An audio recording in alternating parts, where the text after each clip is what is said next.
Is this part of the show? I don't think so. Mr. Lenny, you're going to use magic to fix the stage now, right? What happened? Oh no. Maybe this isn't part of the show. The girl was still in that box, right? This performance is over. Medical staff with me. Guards, secure the scene and detain all the performers. Seal the exits. No one is allowed in or out at this time. Yes, that's right. If this was just an accident, then we must investigate the cause. But if this was all part of some scheme, then those accountable will not escape the judgment of the God of Justice! No need to be alarmed, you two. We'll get to the bottom of this soon enough.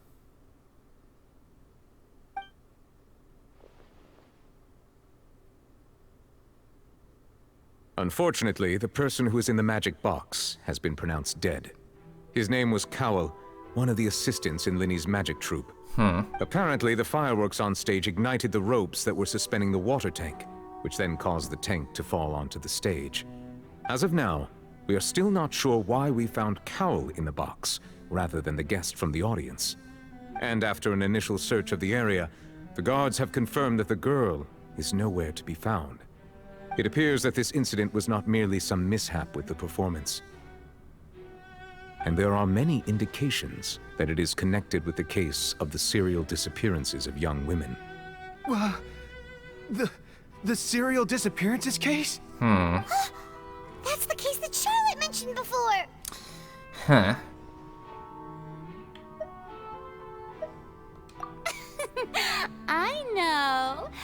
I know the truth. I can see through the whole thing. Really, using such a shallow and obvious mystery as his finale. Did he really underestimate us that badly? I say that our powerful magician, Mr. Lenny, is now the prime suspect for the serial disappearances case. Well, hold on a minute. Why me? This whole thing was an accident. Oh, this all occurred during your magic show, did it not? The missing girl disappeared after being chosen, did she not? The deceased is one of your assistants, is he not? Okay, hold on a minute. She wasn't chosen. She was picked randomly. There's a difference. Now that I think about it, that whole speech about magicians making things disappear was nothing more than a provocation, a bald-faced challenge. That can't be right. How can Lenny do this? He was in the box on the stage the entire time. We can even hear his voice.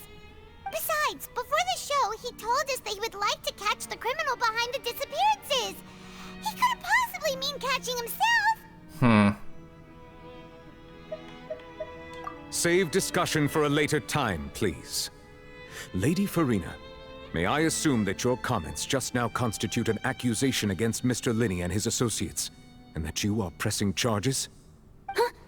I just think that I think it might be a little early to talk about formally pressing charges. But what Lady Farina said just now makes perfect sense. Looks like she's gonna personally deliver justice. A kidnapping and murder carried out under the cover of a magic show. Lady Farina said it all. I mean, of course, my dear people. But what excites me even more than the obvious truth before our eyes is the opponent I'll be facing. That's right. I mean you, Traveler. You'll support Lenny, won't you? After all, he was the one who helped you the first time we met. Of course I trust him. Then there's no problem at all. You know, the Traveler and I already had a duel the first time we met. But with Lenny's help, our little duel ended in a draw. But draws really are the most boring possible outcome. So, no more draws. Between the two of us, there must be a clear winner and loser. And what better place to hold such a riveting showdown and decide the true victor than here, on the grandest of stages, the Opera Epiclese. It wasn't a draw. She obviously lost last time. I understand. Charges have now been pressed, and as such, a trial is in order. Well, Traveler, seems Lady Farina has set you in her sights. But putting her dramatic rhetoric aside for a moment, I would like to ask you, are you willing to act as Mr. Linney's attorney and defend him in this case? Yes, I am. Very well. The trial will be held a day from now in the Opera House. Both sides may investigate the scene to build their cases and search for the truth.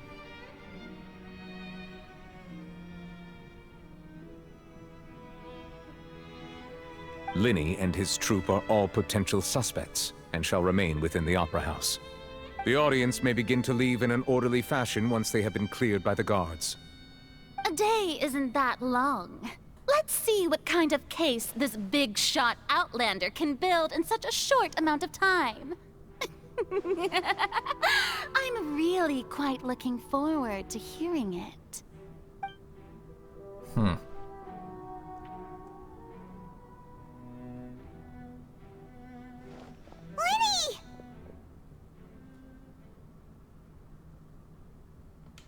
Sorry about everything that happened just now. Were you frightened? No, it was definitely a surprise. Of course! Who wouldn't be scared after witnessing an accident like that? Yeah, I'm a little shaken up myself. How could this happen? And poor Cal. I know you already claimed that you would defend me, but now it's just us talking. Tell me, do you think I could possibly be the murderer?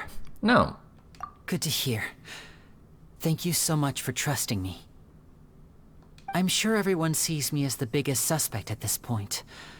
But if you ask me, the whole thing is mysteries layered upon mysteries, such that all that's left is confusion. I don't know whether what happened there on the stage was purely an accident or not, and I don't know why poor Cal was in the box. As for how that girl chosen from the audience could suddenly disappear, I'm afraid I don't have any answers either. If someone tampered with my performance, then we need to figure out what they did. Even a skilled and knowledgeable magician like myself couldn't pull all that off in just 1 minute. Which is precisely why we need to investigate! As this book says, the impossible could not have happened. Whatever happened must have been that which is possible. Where the hell did you get that? Paimon bought them when we were reading at the bookshop in the city earlier. Pretty cool, huh? Looks stupid on you. Don't worry, Paimon used her own savings to buy them. It wasn't from our travel funds. Are you sure about that? I think they look cute on you, Paimon. You have good taste, Lynette. That's the right attitude. Feeling depressed isn't going to help me now. I need to get back to my normal self. But with the guards watching our every move, it's going to be especially difficult for Lynette and I to prove our own innocence. Yeah. Good thing you agreed to be our attorneys. Thanks for that. We'll be counting on you. Yes, thank you so much. Yeah, I won't let you down. Yeah, just leave it to us. Oh, since we're going to start investigating, Paimon has a question first. Where did Lynette go during the performance? Ah, well, I'm afraid that would involve some of our essential trade secrets as magicians. The secrets behind our magic are past saving, Linny. I suppose you're right. The truth behind our tricks is going to be important evidence that will be weighted during the trial. Yeah. 'Tis truly a pity. As a magician, our magic show is a work of art. We've poured countless hours and spared no effort in perfecting it. But if revealing our secrets will help you uncover the truth behind what happened, then it will be well worth it. We should go somewhere else if we're going to discuss our magic tricks. We'll go speak with the guards, and in the meantime, you can go investigate the stage and the seating areas. Alright, let's go have a look while the investigation teams are still here. Detective Paimon is on the case!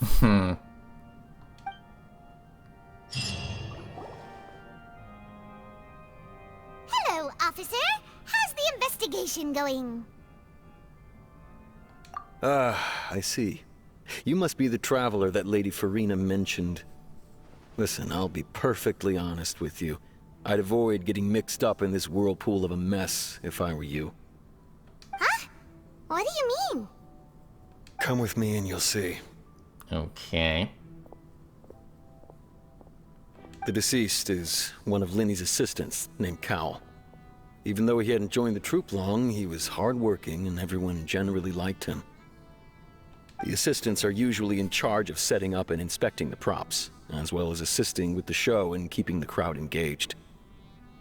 As you probably saw when you were in the audience, the water tank suddenly fell and smashed the box with Cowell inside it.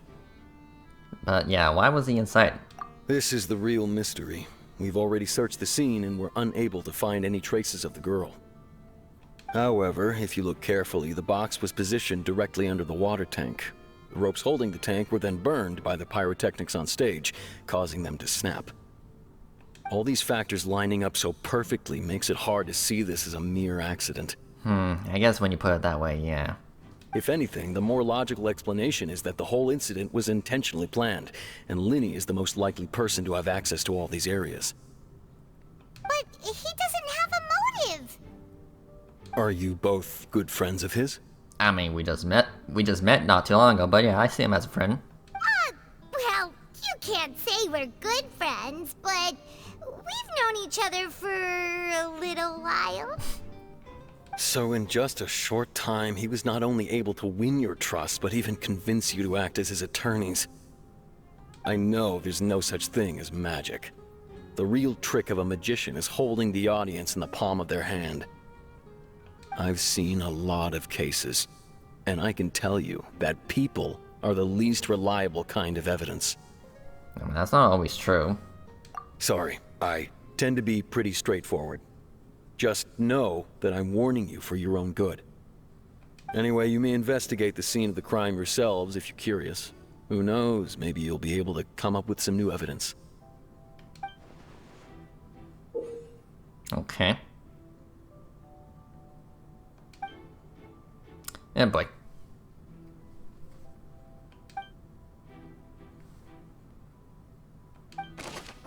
So I guess we're actually playing detective this time? Okay.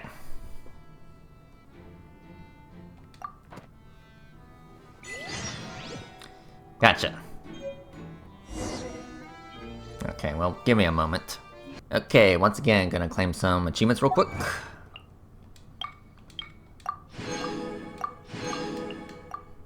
Anything else? No? Okay. Also, Paimon, why are you still wearing that? Seriously, it looks stupid on you. Okay, but yeah, I guess we're playing detective now. Okay, so let's see. Inventory. I think this is an inventory item. Let's see here. Yeah, right here. Okay, so I guess it's gonna be similar to the Aranyaka book. Let's see here. Whoever the murderer was, they must have made preparations well beforehand. Right. Whoever the murderer was, Okay. why would it be him? How strange. Okay. Okay. Gotcha. Alright. Alright, so use LT to do skill thingy, I guess. Okay. Alright, yeah, I guess we're gonna be asking some questions. Hello there. What are you investigating? Oh, this location has also been cordoned off because the Magic Troop members are currently considered prime suspects. The investigation team is still collecting evidence. The seats were all booked in advance, so we were able to deduce the missing woman's identity by checking the guest list. Yeah, can you tell us who she is? Sure, it's not like this is confidential information. We will publish it later anyway when we petition the public to help us find the missing person. Her name is Halsey. She's a Halsey. painter from Fontaine who's made a bit of a name for herself. Alright. Apparently, she wasn't a regular at the Opera House, but she'd been feeling some pressure with her work lately, which made her decide to come see the magic show. The Magic Troop members all claim not to know her. We have looked into her social connections. It seems that she has no personal grievances or conflicts of interest with the suspects. Simply put, she wasn't related to the Magic Troop at all, which matches the features of the previous serial disappearances. Were the victims of previous cases also chosen at random? That's how it seems to us, in any case. Apart from the fact that they were all young women of around the same age range, there really weren't any other connections between them. Okay then. Yeah, thank you. No need to be so formal. If you do happen to see the missing girl, please be sure to contact us. It is of utmost importance that we get to the bottom of these disappearances. Okay, so Halsey. Gotcha. Alright, so let's see here.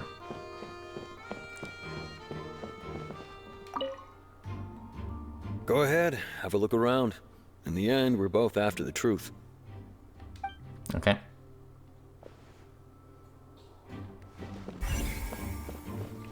Okay, let's see here. Hello.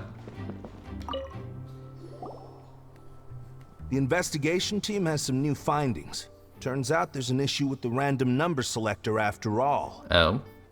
See, I told you. What if the machine picked some big guy's seat?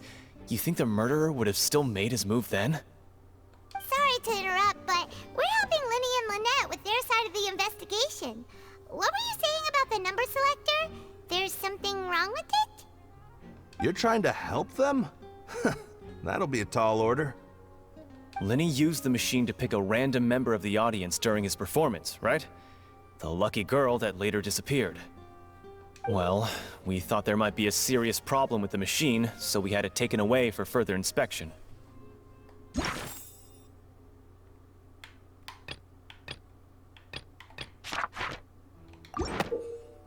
Okay. It turns out that the seat number it picked wasn't random at all. The machine picks that same number every time. I'm sure you already know that you have to make a reservation in advance to get a seat, regardless of whether it's a trial or some performance. In other words, Linny knew who would be sitting where from the very beginning. That much checks out. Linny reserved our seats for us too. Bet you see why I was saying it'd be tough to make a case for Linny. Alright, thanks. Even though it's bad for Linny's case, Paimon had better write it down. Okay.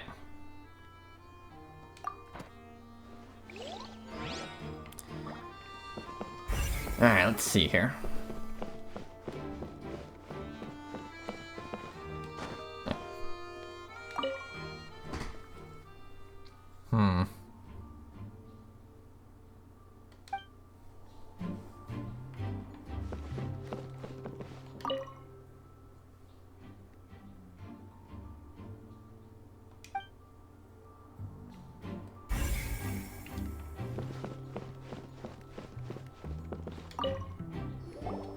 So this is the rope that broke and caused the water tank to fall. Right. The rope looks pretty durable. How can it be burned through so quickly by fireworks? Why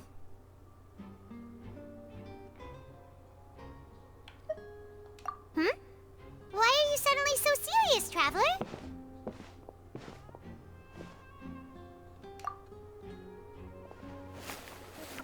Whoa. Look! This bit is made from different material! Most of it was burned away, but there's still a little bit of it left. Huh.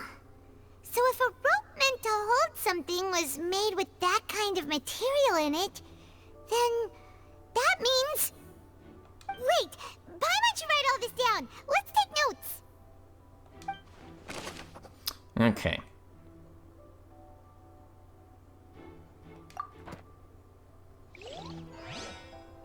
Okay, well that's one. Let's see here.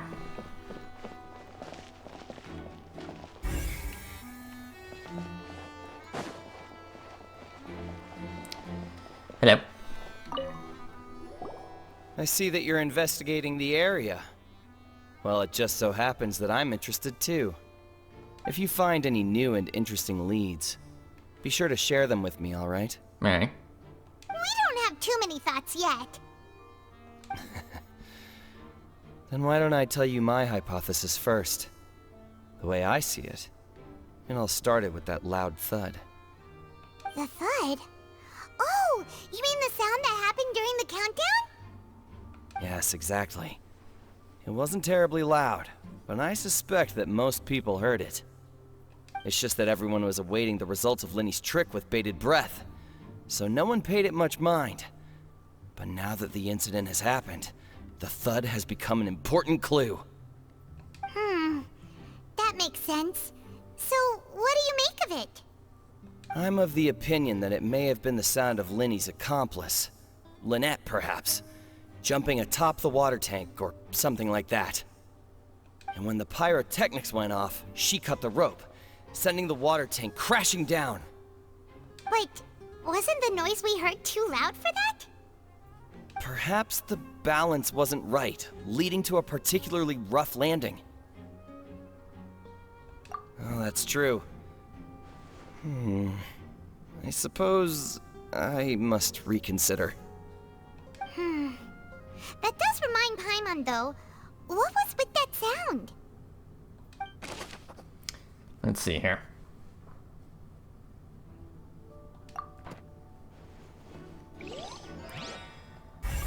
Okay.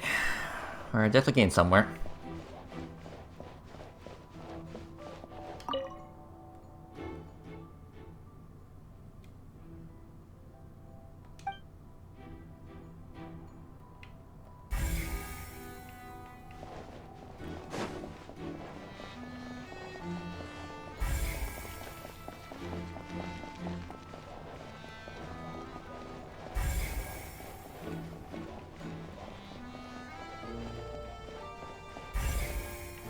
Just going through all my options.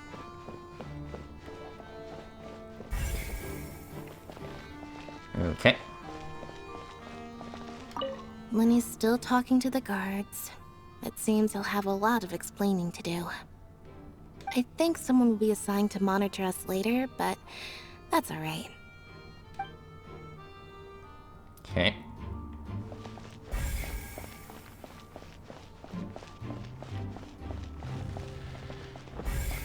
Yeah, how far can I go? Hey, you! Yes, both of you! Over here! Oop. I've been keeping an eye on you for a while now. Hello. Huh? You mean us? That's right.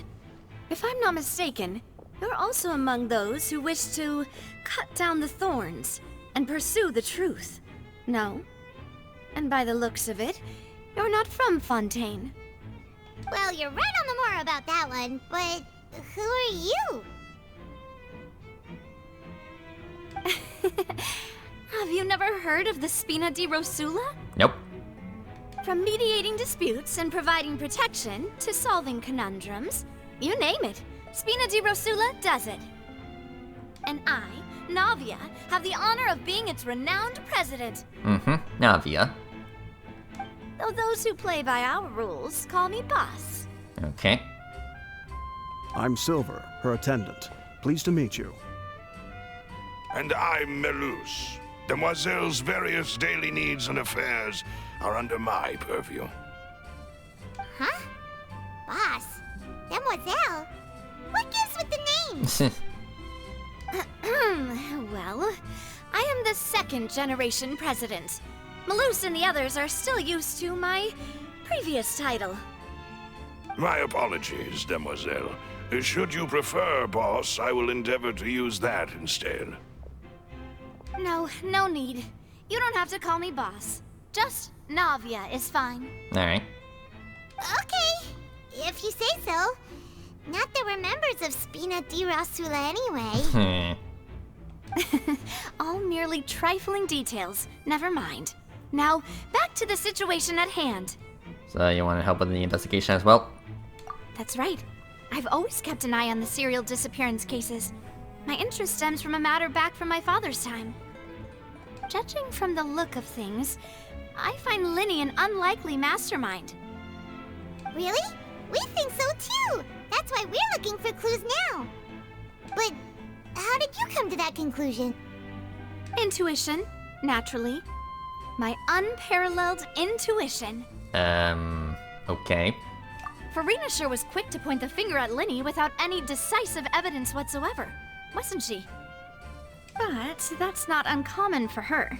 If you remember, the Justice had to interrupt her and ask if she was pressing charges just to keep her from getting carried away. Yeah.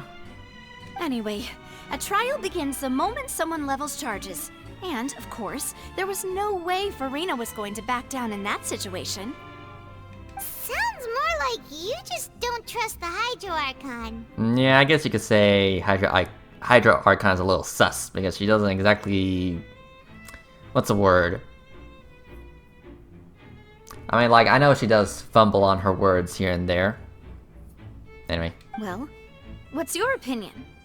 I must admit that she can be interesting at times, but liking her doesn't mean that I'll blindly agree with her. I guess what I'm trying to say is that she doesn't act like a proper Archon. Alright, I've answered your question. Now, it's time you answer mine. Now, I did hear that the previous Hydra Archon did pass away, so yeah, that might be part of it. Wait a minute, did that answer count? Well, I say it does. But don't worry, you won't hear any pointless questions from me. In your opinion, do you think it's right to treat a trial like it's an opera? I don't think so. Well? Yeah, not really. And why would that be?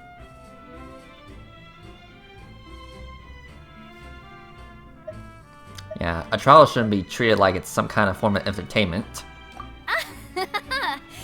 See, Silver and Malus? I told you they'd be different. Most astute of you, demoiselle. I too think that the traveler's response was most excellent. No matter how wonderful the script or how fervent the audience's expectations may be, the trials that go on stage here must be based in fact. And if that can be done, boss, then... Alright, that's quite enough, Malus. Anyway, I like your answer. You passed with flying colors. Alright. Now, I need to make some preparations, following which our joint investigation shall commence. You two shall be my assistants. Wait! Since when did we become assistants? Just now. Oh, well, I can be the assistant, sure. Or your companion, if you like. I'm really not that fussy.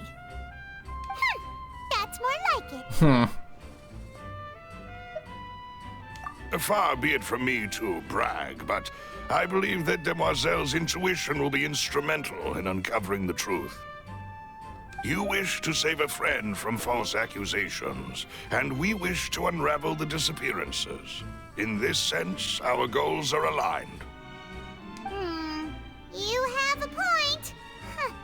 You're quite the talker, aren't you, mister? And what about you over there? What do you think? You seem like you've got something on your mind. I have nothing to add. Oh, alrighty then. Yeah, it's like no comment. We'll be making some preparations first. Just be sure to let us know if they start revealing Linny's tricks. Thanks! Okay. But yeah, Navia. And I see that, yeah, I see that you have a Geo Vision, which it's funny. I mean, I don't think we've ever, I think it has been a while since we got any new Geo characters. Yeah, I don't think there was any new Geo characters when version 3 came around. So yeah. Yeah, I guess you could say Geo has been forgotten. But who knows, maybe she might spice things up a bit with Geo. I mean, we'll see. Speaking of that, I think magic shows would be very popular in Poisson. I can see that. Maybe I should try to learn some magic. If I could make things disappear, cleaning my room would be a cinch. You need not worry about such things, demoiselle. That falls under my duties. Oh, right. Yeah, I do wonder if, like, I'm hoping when she's available and she does the reaction crystallize. I wonder if she'll do something special with the crystallize reaction.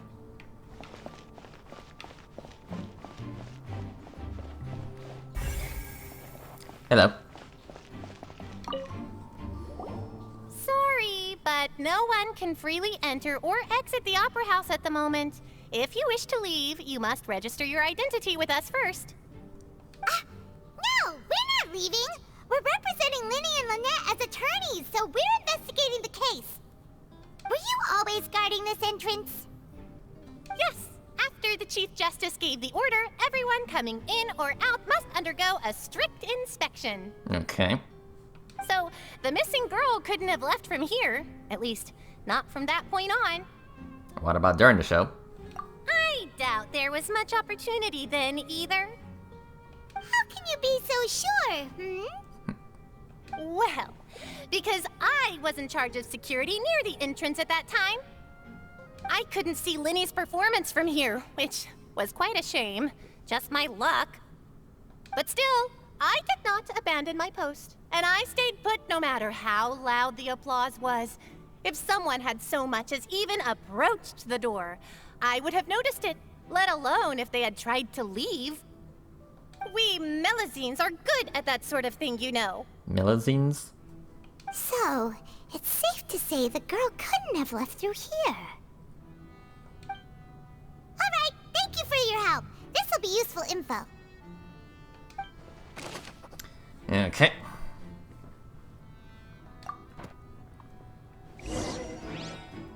We've checked everything of note here at the performance venue. Yep. Paimon wonders how Linny's discussion with the guards is going. Let's go see, shall we? Ooh, things are getting interesting, huh? We're about to see how magic is made. Okay, hold on. Let's go through the evidence real quick. Whoever the murderer was, this rope, Whoever the murderer was, they must have made preparations well beforehand. This rope was obviously tampered with. People needed to register and reserve a seat for the show. That, combined with this number selector, could allow you to pick a young lady instead of some old fogey. Okay. Why would it be him? How strange. Gosh, no wonder the serial disappearances never got solved. We all heard that noise, didn't we? The performance would not have been visible from where the doors were guarded. If Paimon were on duty, she would have snuck back into the audience seating. Okay. Alright, well, that's what we got so far. Okay. So, heading back.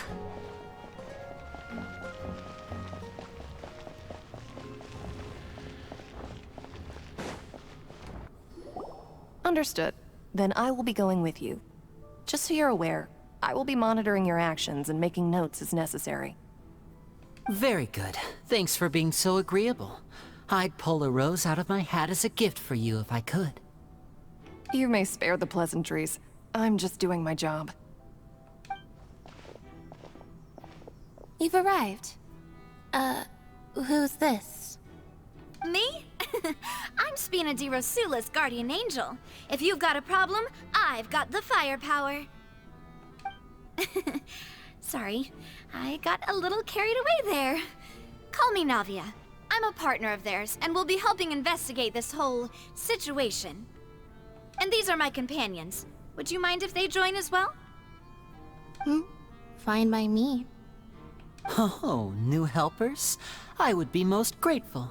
The more the merrier. Well, let's just say we're tagging along. It's not every day you get to see the secrets behind magic performed on such a large scale. I appreciate your kind interest. Come with me. We'll be heading below stage. Huh? Below stage? Yes, a world of secrets is hidden beneath this magic box, prepared specifically for this switcheroo trick. But before I reveal everything, you should have a look first. Notice anything strange here?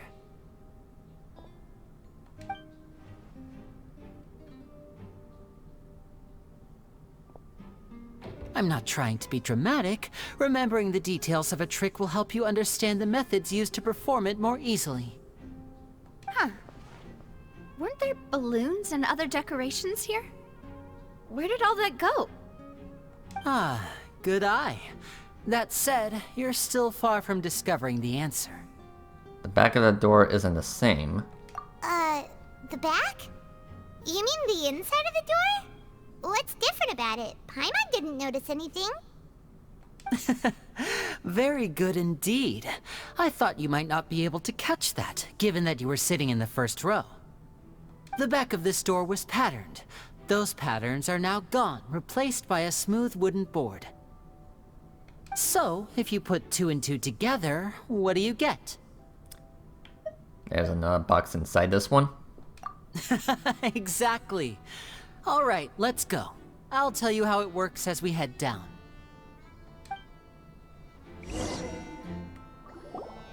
Oh, so there was a passageway under the magic box! I knew you'd figure out most of it as soon as you saw this place. Yeah, there's all those smoke and mirrors. The 2 magic boxes are positioned right above the 2 entrances of the tunnel. See this flatbed trolley? The box with the lucky audience member in it would be shuttled over to the other side using the trolley. This trolley can raise and lower and even rotate, ensuring that the box will face in the right direction. I see. So that's the purpose of the box inside another box. Precisely. The inner box would descend after the audience member was put inside and be moved along the trolley, all while the outer box would remain on stage as if nothing had ever changed. So that's how you did it! Once the box was lowered, the trolley would store some energy through this device here, with which it would complete the rest of the steps. The audience member would only be able to feel some slight movements in the dark, and by the time she walked out, she would already be back on stage. And what about your side of the trick? Right! You were talking that whole time, and you even came out for a moment near the end! Ah, yes. A phonograph operated by Lynette was used to achieve that effect. My assistant and I had already scripted our conversation beforehand.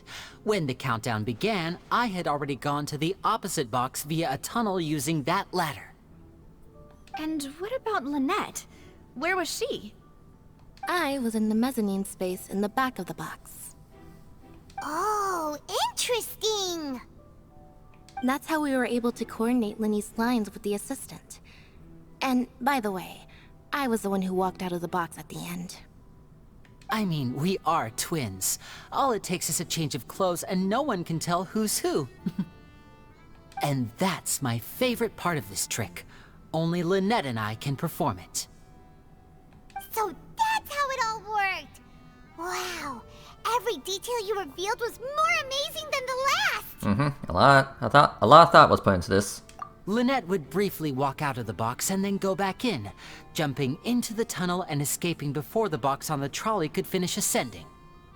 And then I walk out of the other box in the audience area, and the trick would be complete. The operative word here being would. Would. But as you saw, Cal was in the box, not our audience member. She, on the other hand, mysteriously vanished. We really don't know how that happened. If not for that interlude, this would have been an astonishing trick. I probably never would have figured out how you pulled it off. And yet, to think that someone was able to use this magic trick to commit a crime. Could we have a look around? I think we can come up with some more leads. This is the scene of the crime, so Linny and Lynette are not permitted to stay here. I'll escort them back up. Yes, of course. No need to be so strict now. I won't disappear into thin air, you know. Thanks, everyone. We're counting on you. Okay.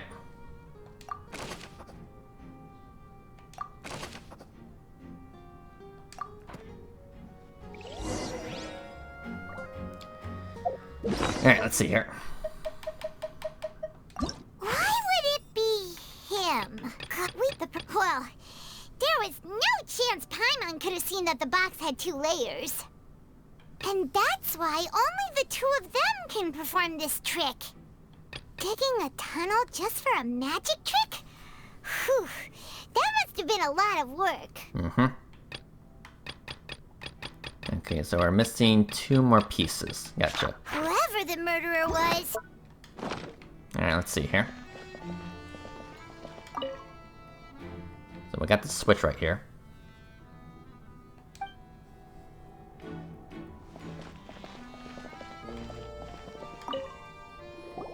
Huh.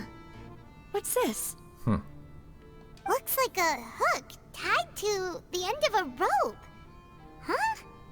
There's all kinds of odds and ends here.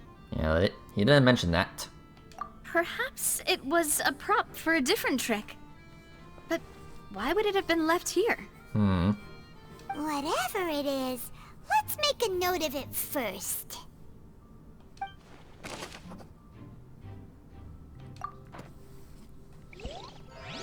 Okay. Whoever the murderer was, this is probably a prop too.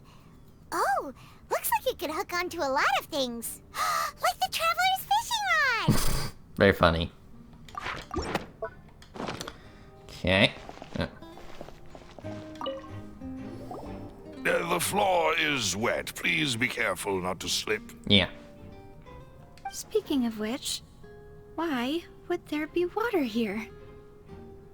Oh, Paimon knows!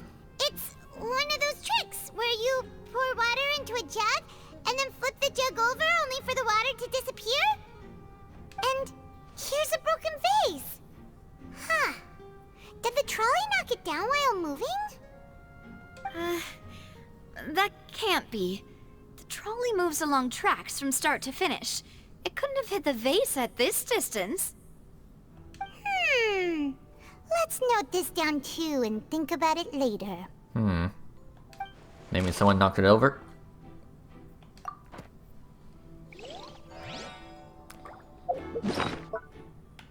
Yeah, I wish there was like a quick... What? Yeah, I wish there was a quicker way of getting to this book. Whoever the murderer... This flower vase is probably a prop for the show. But it also could have been used in the crime. Okay.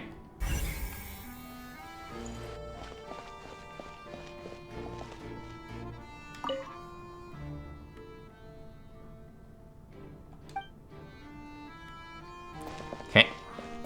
Let's see here. What's this?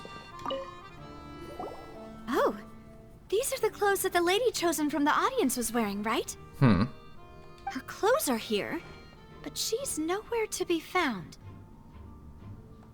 Right. And do you really need to do that if you're kidnapping them? Also, I just noticed the glasses on her, they have the little swirly lens. That's kind of funny. Ugh, this is so confusing. Paimon doesn't want to be a detective anymore. Okay. Was she really wearing that? I mean, I kind of forgot. Okay. Whatever.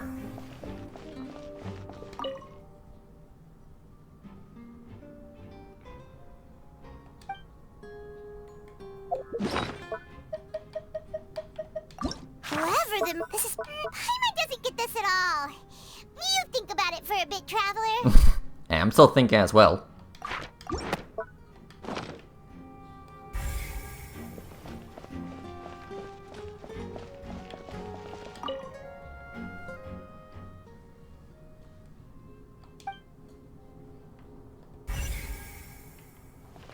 Hello, there's a vent. Nah, that's very sus right there.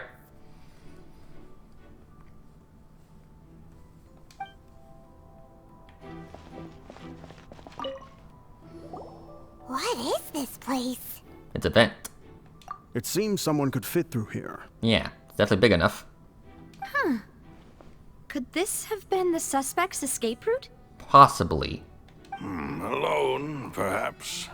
But if they had to pull another person with them, the space would be too narrow. But there are no other ways in or out of here. that down.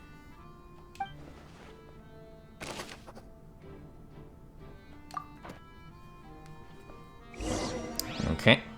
Seems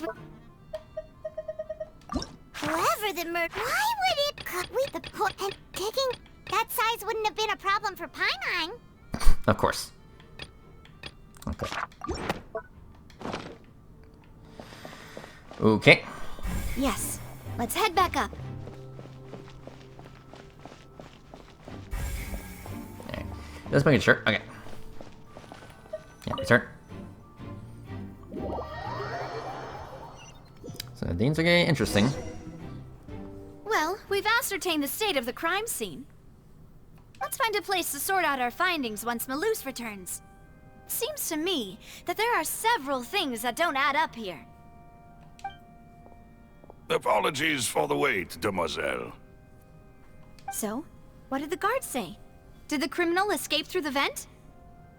They believe the odds of that are very low, since the vent leads to the Opera House's basement. The guards have checked the area carefully. No one left through the basement during the performance or after the incident, and no one was found hiding there. So the tunnels become like a secret chamber then! You know, like the kind you usually see in novels! It would seem so. The plot thickens.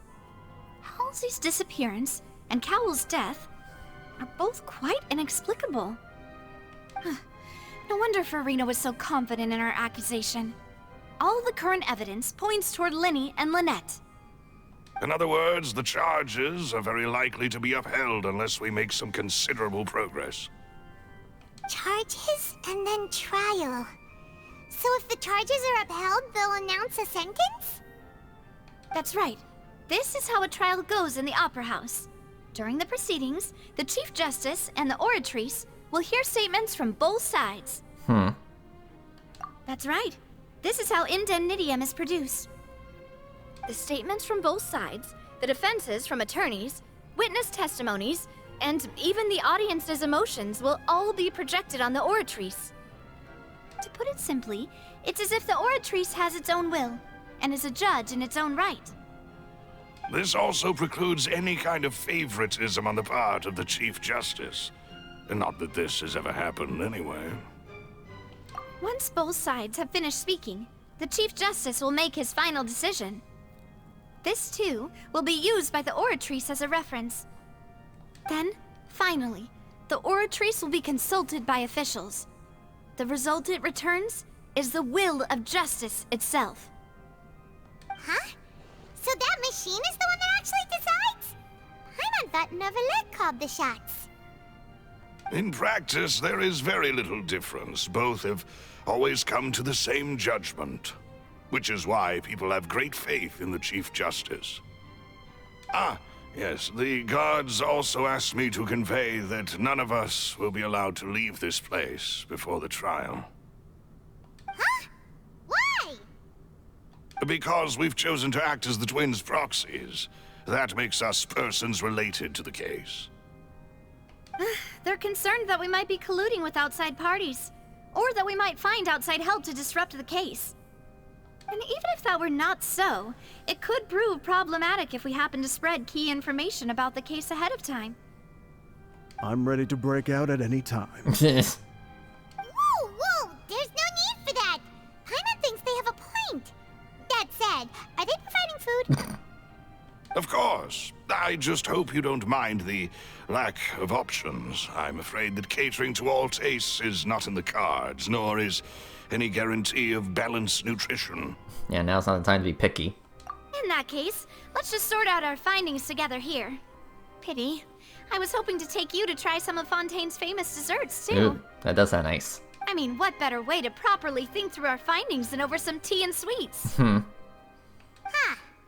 Breaking out suddenly doesn't seem like such a bad idea after all. Paimon. Just kidding, just kidding. Paimon will still do her best, even if there are no snacks. What do you mean, no snacks? Of course we'll have snacks. If we cannot buy some, then we'll simply make some. Not to mention I got a shit ton of food in my inventory. Huh? Here? But how?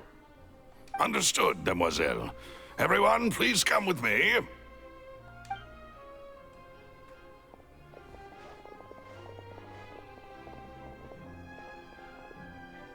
Wait, you're carrying a portable stove with you? Yes, I must be prepared to meet the demoiselle's baking needs whenever the fancy strikes her. I have eggs, sugar, and almonds at the ready. Good work, you two. Then I'll get to it. Please sit tight for a moment. You'll get to taste my awesome snacks soon enough. Alright. These three are quite the interesting group. Mm-hmm.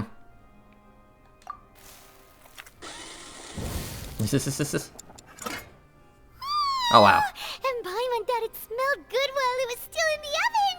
Oh, it's even better now. Paimon can't stop drooling. From the way you had these two guys carrying all that stuff around, Paimon thought you'd have them do more during the baking process.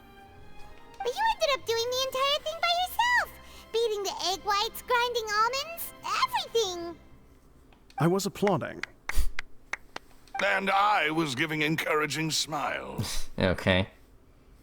Paimon was just thinking, aren't you worried about getting your fancy dress dirty beating egg whites and baking like this? Well, I don't think it's carved in stone anywhere that fancy ladies can only read books, sip tea, ride horses, and play the piano. I just really enjoy making snacks. Don't underestimate beating egg whites, by the way. It's a real arm workout. You also need to beat them to just the right consistency, or your macarons will crack. Anyway, give these a try, fresh out of the oven. There's 3 for each of us. Only 3? Well, eating too many sweet treats might send all that sugar to your head. You wouldn't be able to think clearly about the case on a sugar rush, would you? Right. Tea is ready to be served as well. This is Demoiselle's favorite, strong black tea with a floral fragrance that clears the mind and lifts the spirit. Alright, thank you. No need for concern. I'm merely doing as I should.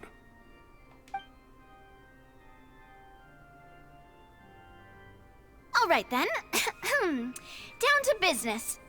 As Paimon mentioned previously, the tunnel seems to be something of a secret chamber.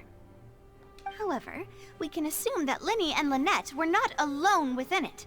Some criminal also occupied its sealed confines. The magician twins could have committed the crimes, of course, but they lack any logical motive.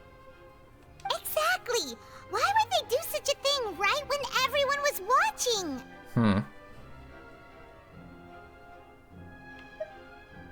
The flower vase and the thud we heard during the performance could indicate some altercation between Halsey and the criminal in the tunnel, resulting in the shattering of the vase, the discarding of her clothes, and her abduction. Perhaps the criminal thought that since she was chosen from the crowd, she would be too easy to identify if she was still wearing the same clothes. Paimon thinks that makes sense, but the real trouble is... There's no third party. True. None of the clues we found thus far support the existence of this third person. But the only people left to consider are both technically victims, whether it's the missing girl, Halsey, or poor Cowell. Huh. Could Halsey have secretly made modifications to the magic props in order to murder Cowell before making her escape? That's right. And even if she had tampered with the setup, she would need to understand the entire trick to pull it off. Nor does she have any motive. The guards said that she has never had any dealings with the Magic Troop's members. Were we not thorough enough in our search? From the sound of things, this is turning into an impossible case. Well, we're still missing a few things. Your macarons are amazing though, Navia. They smell great! They're nice and crisp and super sweet! They are my specialty after all. And I see you've already had 5 of them. What? 5? Oh, that can't be right! Paimon only counted 3, honest! Please don't worry about it. At my age, a few less sweets might actually be a good thing. No! Being greedy is one thing, but Paimon knows how to count. around. Besides, Paimon knows that if she ate too many, then others wouldn't have enough. Yeah, everyone knows how much you love eating. Wait, even you don't believe Paimon? How could you? If Paimon ate those 2 extra macarons, then may they turn into stone in her stomach! All right, we get it. Well, I suppose one of us might have gotten too engrossed in our chat and eaten them by mistake. No big deal. Malus, set up the stove again if you would. Huh? What are you doing? Making sure everyone gets 3 macarons, of course. Exactly. We don't want to trouble you. As you wish, demoiselle. And I have the egg, sugar, and almonds. Well, this really is your hobby, huh?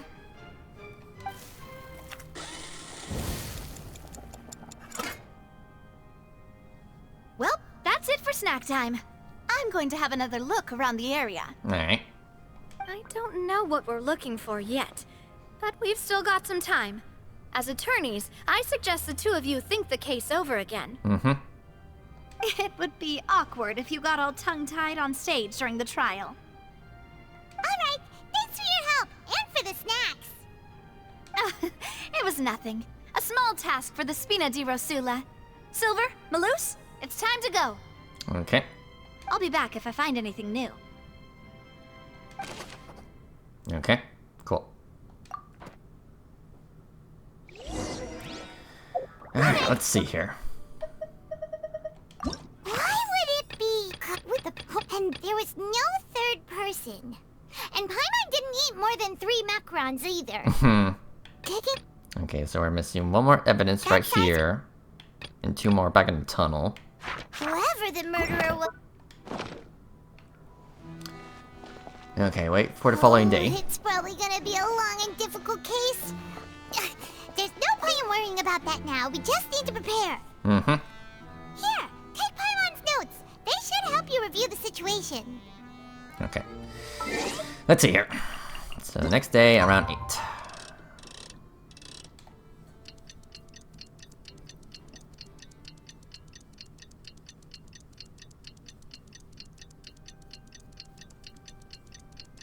Okay.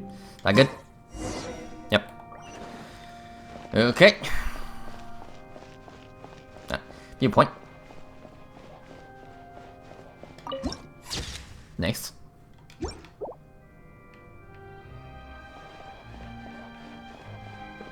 would be kind of funny if there's like a chest around here. Okay, well I can't climb around here. Okay, whatever.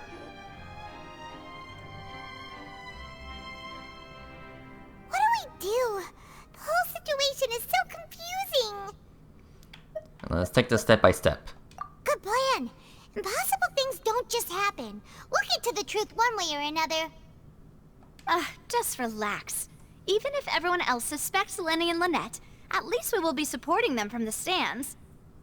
Besides, I doubt Farina understands any more about what happened than we do. Thanks, Navia. Well, we'll be going then. Best of luck to you.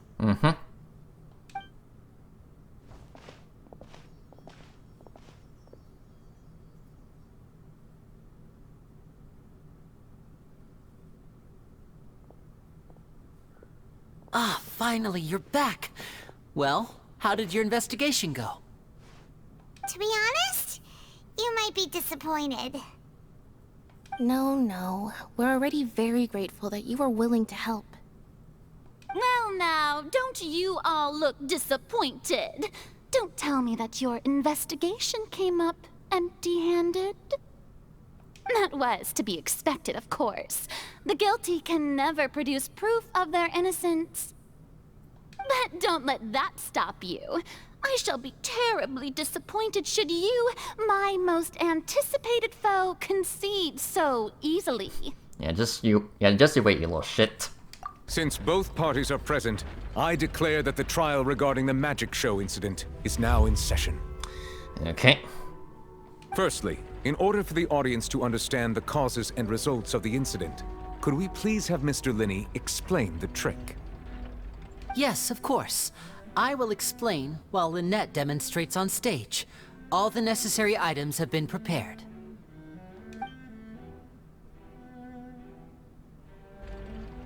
Thank you, Mr. Linney.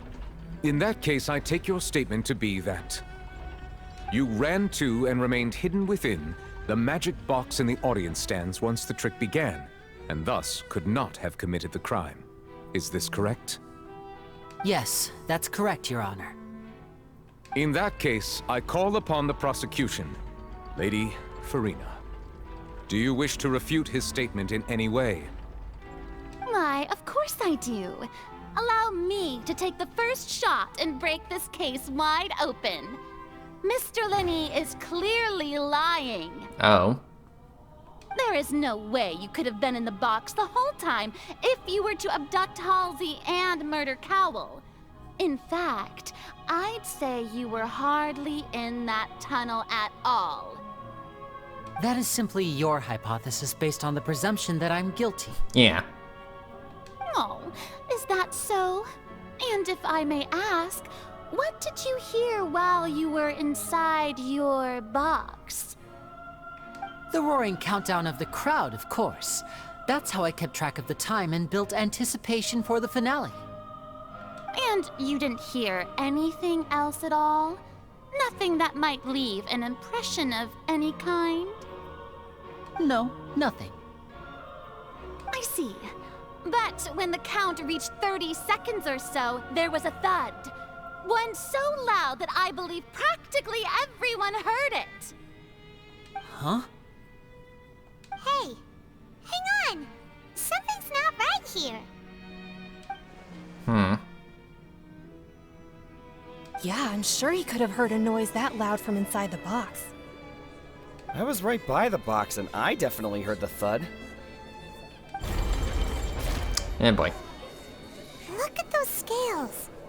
Could those mean... Well then, ladies and gentlemen, allow me to use the words of the magician himself.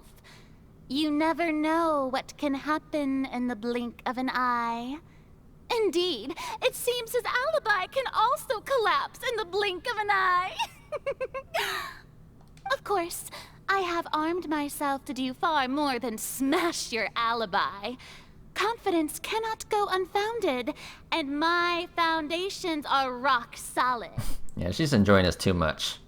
Tell me, aren't you and Lynette actually from the House of the Hearth? The House of the Hearth? You're Fatui? No wonder they did something like this. Yeah, boy. So the serial disappearances were the Fatui's doing. Now it all makes sense. I've got a feeling that what happened on stage probably wasn't just an accident. That's irrelevant. Our identities have nothing to do with what happened. Indeed. Then perhaps you could tell us everything that happened during that 1 minute. Your first priority is to prove yourself innocent after all. I'm sure there is little that needs to be kept secret now. Unless your script already has holes in it. The Outlander is speechless. My, oh my, don't they look flabbergasted? Now comes the infighting and discord, I suppose. This was almost too easy. Yeah, this little shit. Good thing I made all those preparations.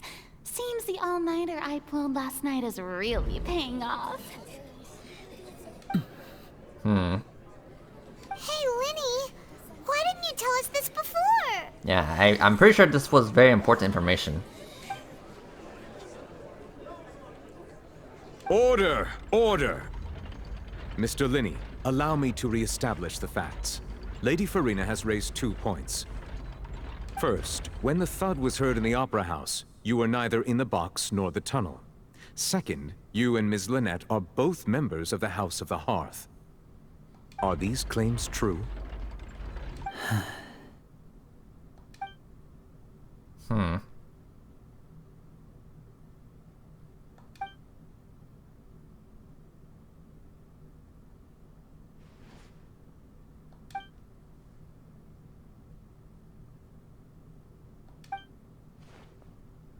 Please answer my question, Mr. Linny. I'm sorry. Yes, they're true, Your Honor. I knew it! Well, that's it. We might as well move on to the sentencing already. What should we do now? Yeah, permission to speak. Granted. Let's see here. Yeah, he did withhold some information from me. In that case, what is your request? Is that really necessary? They're already as good as guilty. The defendant deceived their own attorneys. What is there left to discuss? Order! Order, I say! Your request is reasonable, and we shall adjourn. This trial will reconvene in 1 hour. So you would stick to Mr. Linny's defense even after knowing what you do now? You certainly have more professionalism than I thought. In that case, my dear audience, let's allow the joy of victory to steep for a little while longer. Okay.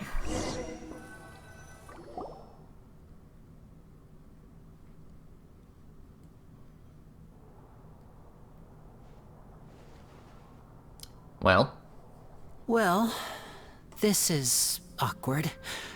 I didn't think the Hydro Archon would dig all that up. I'm sorry, Traveler and Paimon. Yeah, sorry. Paimon doesn't know where to start. We trusted you two.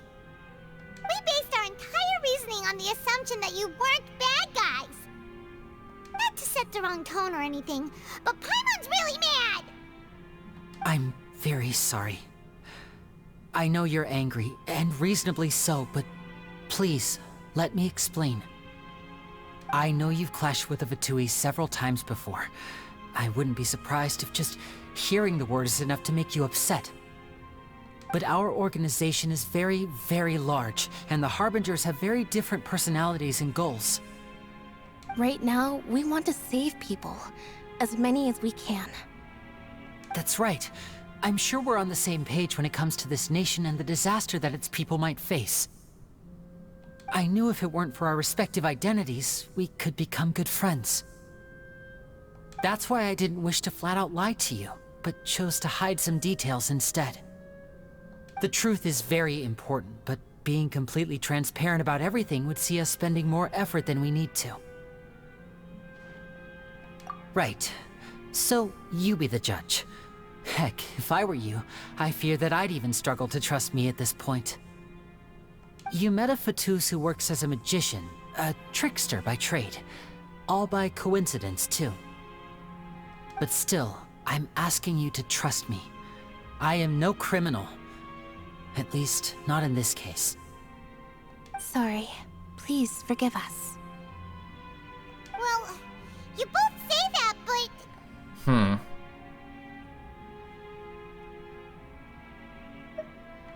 Yeah, where did you actually go?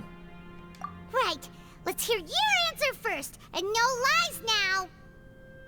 Of course. I'll answer any question you ask. We've been trying to find out how the Oratrice operates. We want to know why it has a consciousness. Why can it deliver sentences accurately? During our investigations, we learned that the machine's core is beneath it. From that moment on, Lynette and I have been designing this box swap trick, with the objective of getting close to the core. Is that why you needed a whole minute? That's right. In truth, the audience would take about 75 seconds to count down from 60, while I would only need 15 to get to the opposite box. So, after jumping into the tunnel, I accessed the Opera House basement via the vent, and went to investigate the room in which the core is stored. That air vent was created during the construction of the tunnel specifically to execute this step. And what did you find? Well, nothing. As soon as I reached that room and was about to investigate, I heard someone's voice. Which should have been impossible, of course. I was quite certain that I was the only one in the room. That voice seemed to recognize me and tried to speak to me. I chose to err on the side of caution and retreated the way I came. On the way back, I saw the broken vase and the clothes on the ground, but the countdown was almost finished, so there wasn't time to give it any thought. After that, the homicide occurred just as you saw. Well, that explains why you didn't hear the thud. Because of that prophecy I told you about, of course. We must know all we can about this nation's secrets in order to deal with that prophesized crisis. That's the only way we can save everyone. So, there you have it. The whole truth. I swear, I didn't hide anything from you this time. It was never my wish to proceed under this cloud of mistrust either. But like I said earlier, you can be the judge. If you want to leave because you don't trust the Fatui, there's nothing I can do to stop you. Well, Traveler, you decide. Paimon will follow your lead however you choose.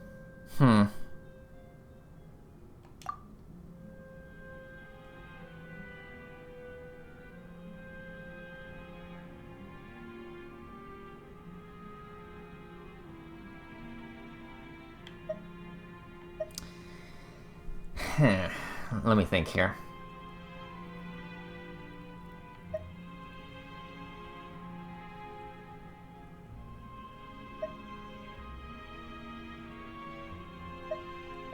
Sure, I guess I can defend you. Okay, thank you. Thanks for giving us a chance. The current problem is that the scales are tipped pretty badly against you two. If we want to refute the Hydro Archon's accusations, we're gonna need a seriously watertight defense! Actually, we already have the key evidence we need. Huh? Yeah, let's go back. Oh, Paimon thinks she gets what you mean.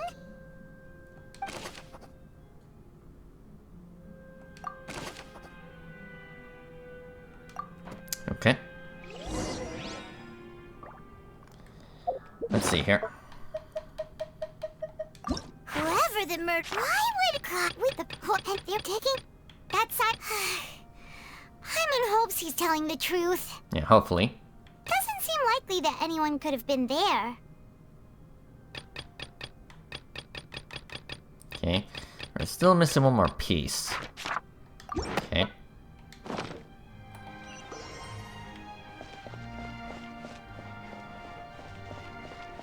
Yeah, not really a whole lot over here.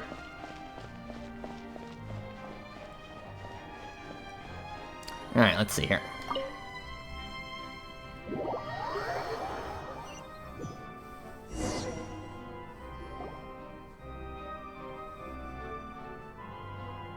Both parties have returned to their positions.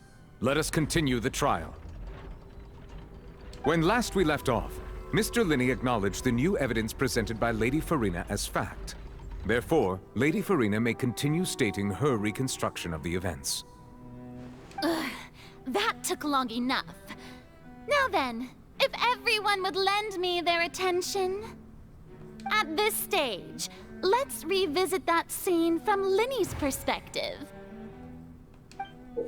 Yeah, why is she acting so smug?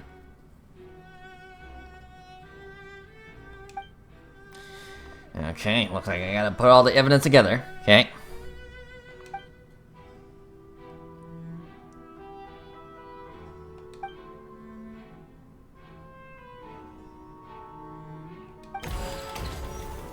And boy. As the countdown began, he entered the tunnel. When the flatbed trolley passed, he opened the box and got into an altercation with Halsey, which caused the loud thud. He did not realize that this sound could be heard by everyone in the opera house, which is why he claimed earlier that he could not hear the sound. Finally, he used the vase to knock her out, before making her change clothes to prevent others from recognizing her. Okay, that doesn't make sense. I mean, that vase is big. I mean, well, first off, he would need both hands in order to pick up the vase. And secondly, if he did pick up the vase with both hands, surely she would have enough time to escape from, you know, the knocking of the vase. I mean, I don't know. That doesn't exactly seem plausible. I mean, if it was a small vase, sure, but that was a pretty big one. At this time, Cowell arrived in the tunnel, having heard that strange noise, and caught Linny red-handed. So Linny proceeded to knock him out too before stuffing him into that box. Afterward, Linny passed the unconscious Halsey to his accomplice through the magic box in the audience stands, before operating the devices such that Cowell's death would be ruled an accident. And there you have it. That's the truth behind what happened. Does the defendant's side have any objections to Lady Farina's description of the events? The key to refuting Lady Farina is the order of events. What Linny experienced and what he saw.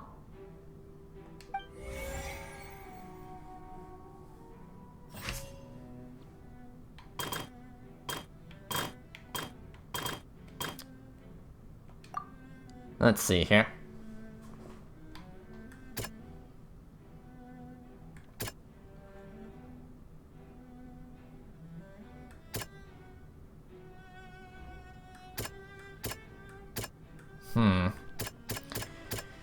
Okay, so a big brain moment. Okay, so let's see here.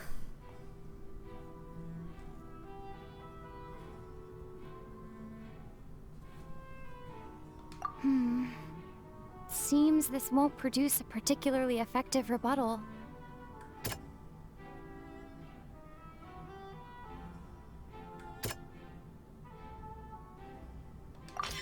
Okay. Linny went to the room that contains the Oratrice's core. This is the actual truth. Okay.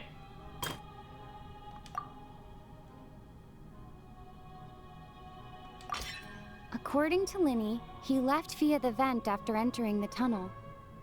He couldn't have had that altercation with Halsey.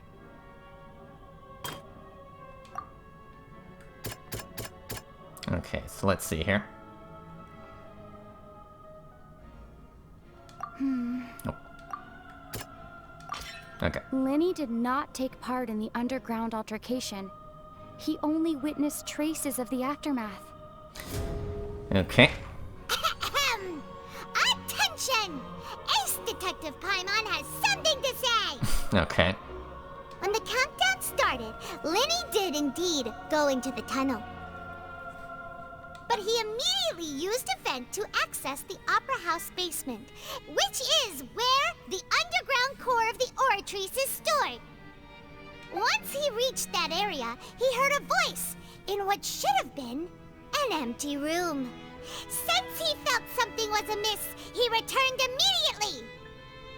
The crime scene had already developed by the time he reached the tunnel again, and in order to complete the magic trick, he did not remain there for any length of time.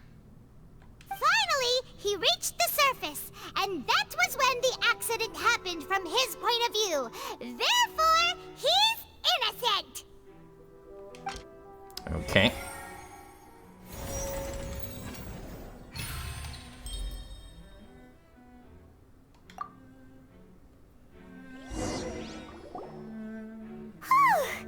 Paimon did it! Paimon actually managed to say all that! Oh, wasn't it awesome? I mean, I guess it was impressive. In other words, you believe that he knew nothing of the incident? That's right! My reasoning? Let's see here. If that's the case, then if Cowell hadn't entered the tunnel, who was the entire setup meant to kill? Assuming that what you say is true, Linny only needed to kidnap the young girl to cause a new disappearance case. What would the point of killing someone on stage be? Oh, they have a point. That's right, you tell him! And that's why they're partners of mine. They've managed to turn things around. Oh, well, your denial is very strident, I'll give you that. But what proof do you have to back your claims? beside you. If he had been in the magic box the whole time, how could he have not heard that sound? Why do you ask? You're saying that he wasn't?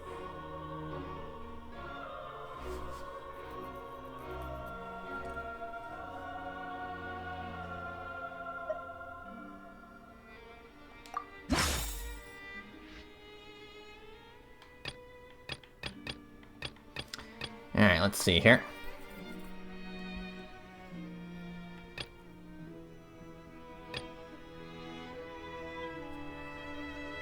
Are you sure we don't need to give this more thought? Paimon thinks there's something off here. Okay. That's right! Lenny wasn't in the box or in the tunnel. That's why he didn't hear anything strange during the performance.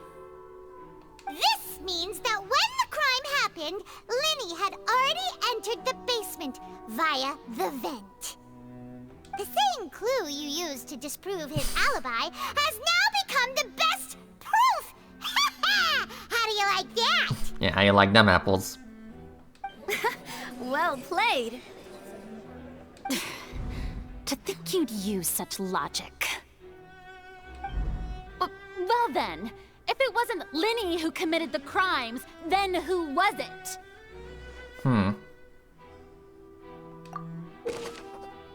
Let's see here.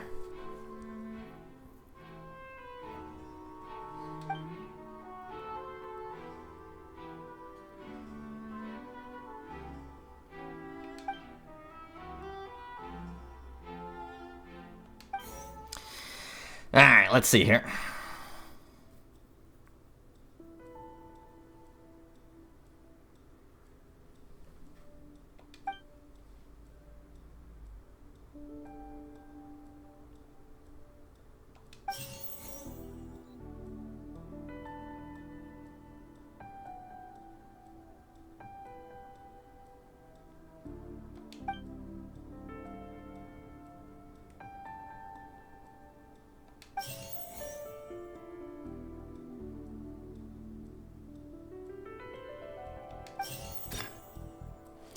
Okay, let's see here.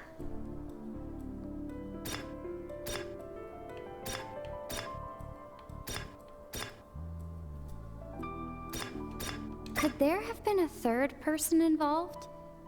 Is that really a possibility?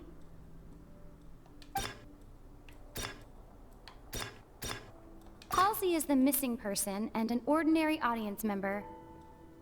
Or did she have her own scheme all along? The deceased's name is Cowell, Lenny's assistant. He would have been able to tamper with the equipment.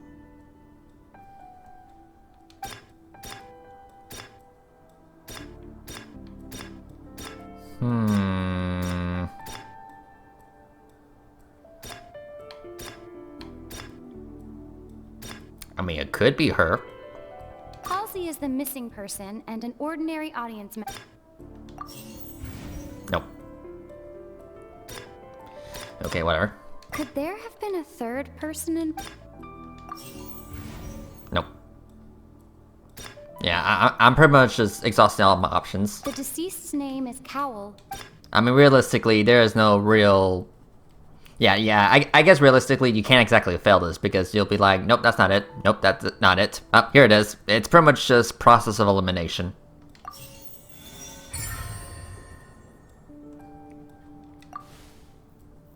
Huh? That can't be right. Are you serious?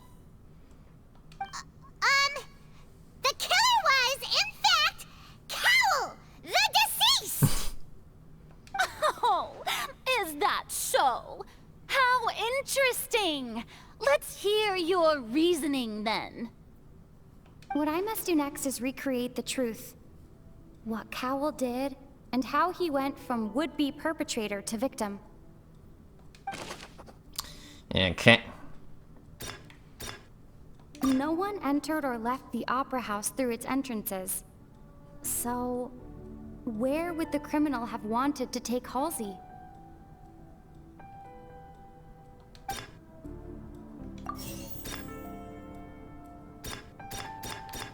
It would have been tough for both people to fit into that vent.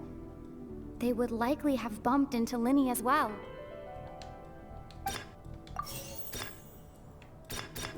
The sound we heard may have come from a clash between the missing Halsey and the criminal.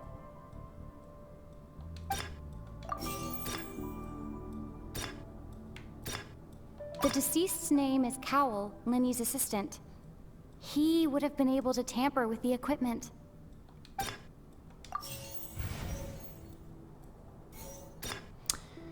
Okay.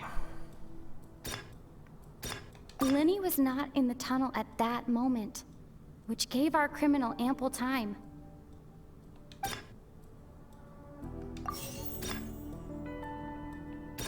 The deceased's name is Cowell. Halsey's clothing was in the tunnel. So there must have been some fear that she would attract attention. No one entered or left the opera house through its entrance. Okay, so it definitely has something to do with Linny. The sound we heard may have come from a clap. Okay, well, these are the last three options, so never mind. It would have been tough for both people. It would have been tough for both people. The deceased's name is Cowell.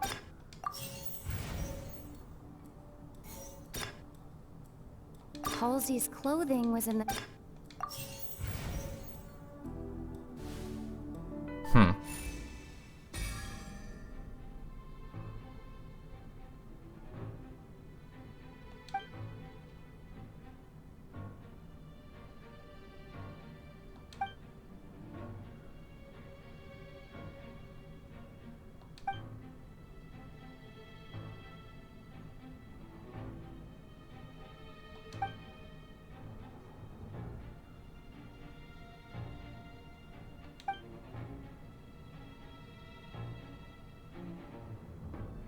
What's wrong, Traveler? Are you still having trouble figuring things out? Yeah, where did she go? I see how it is. So this was all just a bluff. And here I thought you had something to show for it. But it seems you're still far from the truth. Look, since we're at a dead end, why not consider a different track? Just like the trick as it transpired, the end result must have been utterly different from the magician's initial design. If only we knew how Halsey disappeared. Well, that would be nice, but the tunnel only has 3 exits, and none of them seem very likely. And it's not like this is a magic trick where you can just make a real live person disappear. You know, like you did from that water tank, Lynette. Escape from the water tank.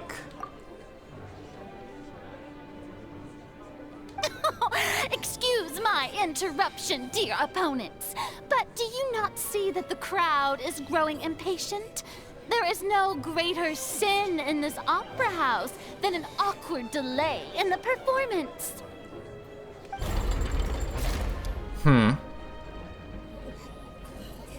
If the defense is unable to make further effective arguments, we will move on to the next stage of the trial. Yeah, hold on a second. Linny was not in the tunnel at that moment, which gave our criminal ample time. The sound we heard may have come from a clash between the missing Halsey and the criminal. The deceased's name is Cowell, Linny's assistant. He would have been able to tamper with the equipment.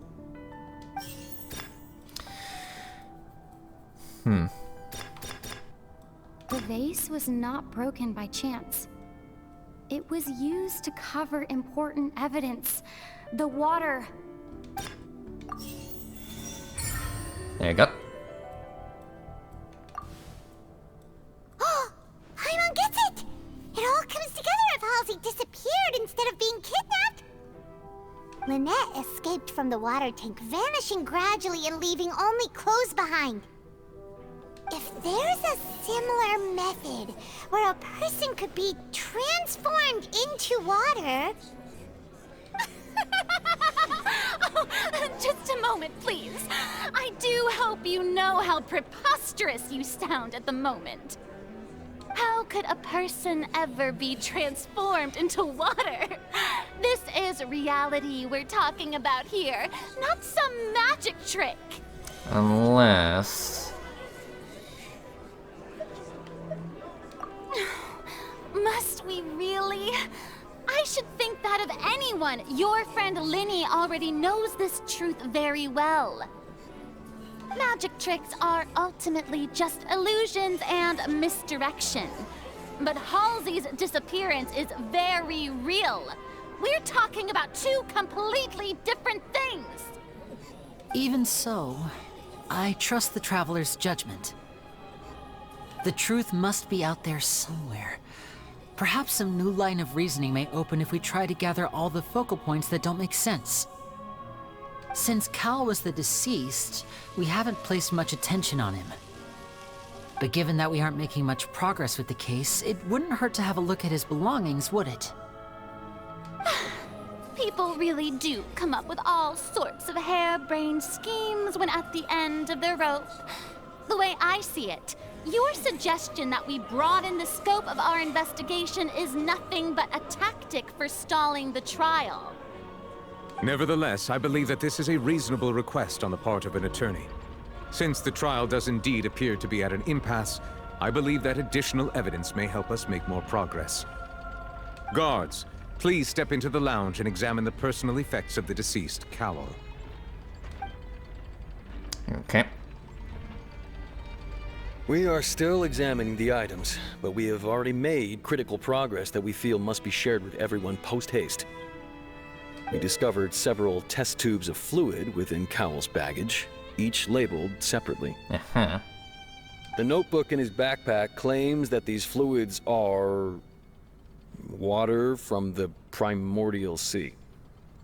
The Primordial Sea? The note's contents also indicate that Cowell belonged to an organization that sells illegal drugs and that he had an accomplice. The notebook has many entries concerning safe usage of these fluids, in which the keyword dissolve appears many times. One of these tubes was labeled Opera Epiclese, along with yesterday's date. It is empty. The notes also state that these dissolution properties work exclusively on people from Fontaine. It's likely that Halsey was chosen as some sort of test subject. As such, we believe that the defense's hypothesis is, in fact, supported by sufficient evidence. You've got to be kidding! People dissolving into water? Could something so ridiculous actually be true? Well, yeah, over time. Wait a moment. This reminds me of a certain prophecy, but it's just a coincidence, isn't it? Huh. If people can become water, does that mean that the water tank's real use was as a means to hide water stains? And if Cowell was targeting that girl... Wait just a minute. Could that mean... You two, with me, quick! Demoiselle, wait! What about your partners? Let's go. Just trust me. Order! Order! It is undeniable that further examination of the deceased's personal effects has yielded some surprising results, but we cannot yet verify the veracity of these clues. Still, let us assume that these clues are indeed authentic, albeit with the understanding that Ms. Halsey has yet to be found. Guards, please continue examining the items along these lines. Mr. Linney, it appears your hypothesis is supported by the evidence, so please continue speaking. Of course. Thank you, Your Honor. If we uphold this hypothesis, I believe that many of this case's seemingly unrelated clues can be connected together. Right! Like the metal hook! That one didn't make sense at all. Let's think about this. Cowell's methods must have something to do with that water from the Primordial Sea. Okay, let's see here.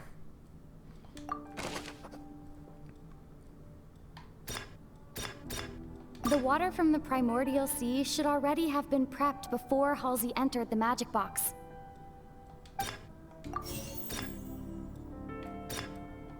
seems like the hook rope was not meant for another magic trick, but was instead some form of triggering mechanism.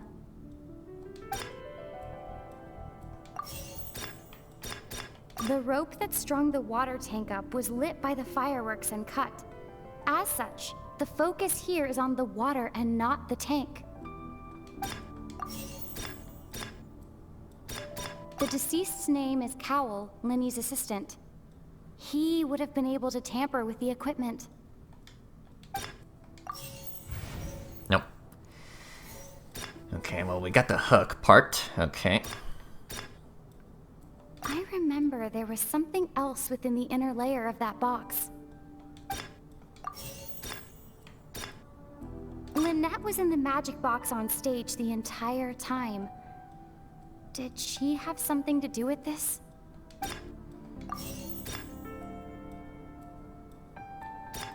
I remember there was something else with the... Lynette was in the magic box on... The water from the primordial sea should...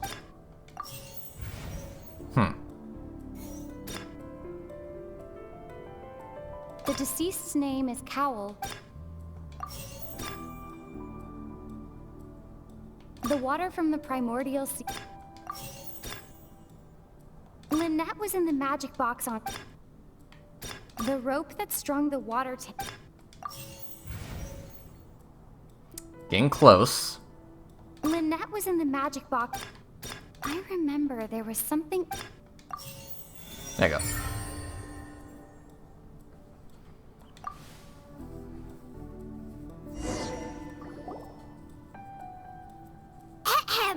It's Ace Detective Paimon's time to shine again! In the original plan, Cowell would tamper with the water tank rope and the number selector securing his target. When the magic box containing Halsey was lowered, the metal hook would retract gradually and pierce the balloon at the top of the box. When the balloon attached to the box popped, the water from the primordial seed inside it would pour down and dissolve Halsey. Afterward, Cowell would enter the tunnel and break the flower vase to conceal the water inside the tunnel, with the remaining evidence being covered up by the water tank on stage. But he encountered something unexpected in the tunnel, and wound up being fatally hit by the same water tank he meant to use to cover his tracks. Huh. That does make sense. That actually links together a lot of the more confusing pieces of evidence.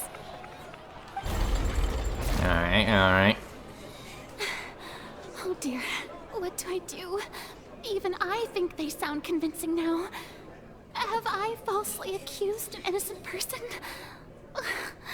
What a humiliation. Now, it seems like the only point of contention remaining is the exact circumstances that led to Cal's death. His notes mentioned he had an accomplice who could be related to the situation. On that note, the guards have just contacted me indicating that they uncovered new evidence. Oh? I shall now invite him on stage to share it with us. Thank you, Your Honor. We were just inspecting the luggage of the other people involved in this case. And we found an identical sample of the water from the primordial sea among Linny's personal effects. What? What? That can't be. Oh, I see. Well, how wonderfully comedic to have your own counterattack only to come back and wound you. Does this not clear all doubt? My dear citizens, my loyal audience, allow me to present my reasoning and bring this performance to a swift close. Okay. Linny did not need to take part in the dissolution of the young woman at all. Indeed, he did leave the scene via the vent. Having made modifications to the props beforehand, his accomplice Cowell then caused Halsey to vanish using the water from the primordial sea. But upon his return, in cruel avarice, Linny desired sole credit and prepared to do away with his partner in crime. Ultimately, he knocked Cowell out, and the tool meant to cover the crime up also became a murder weapon. Now, as much as I regret having come to such a viciously straightforward conclusion, it does seem that the famed Fatui is quite the cold-blooded and ruthless organization. Am Let's I see right, here. Mr. Linny? We've used up all the evidence we collected. There's no way for us to make a rebuttal here. Is this the end of the road? Hold on a minute. Oh no. Paimon can't think of anything either. It doesn't look like there's any way around this. Seems using the water as new evidence was too good a move. Why did this have to happen now? I think we've all seen enough now, and we have ample witnesses to my flawless reasoning. I believe this is indeed the finale. Now then, my good, noble Chief Justice, should we not, in your view, move... Excuse me, everyone, but I must interject. Miss, I must ask you not to shout, and to respect the ongoing legal proceedings. Oh, come on. Don't be hasty. I have a good reason for interrupting, you know. Now, would anyone here like to take a little break from all this debate and see a little magic? I'll show you an amazing trick. One that can bring a young woman who has disappeared back in the flesh, right before your very eyes. Please, do the honors, Mr. Linny, if you would be so kind. What in the world is she saying? Hey, what's going on? No offense, miss, but miracles like that are beyond my scope as a magician. Come on now, don't be silly. Magic is all about misdirection, isn't it? It often conceals the truth while presenting a fascinating illusion. But once everyone believes the illusion, can't magic reveal the truth to them once again? And wouldn't such a trick be the most marvelous finale to today's performance? Come on, Linny and Lynette. Give it another go. Don't worry. Spina di Rasula has made the necessary arrangements on your behalf. But as the magic makers and stars of the show, I think I should leave the final performance to you. I understand.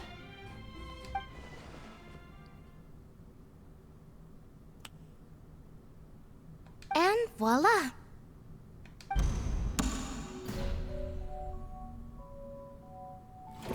Heh.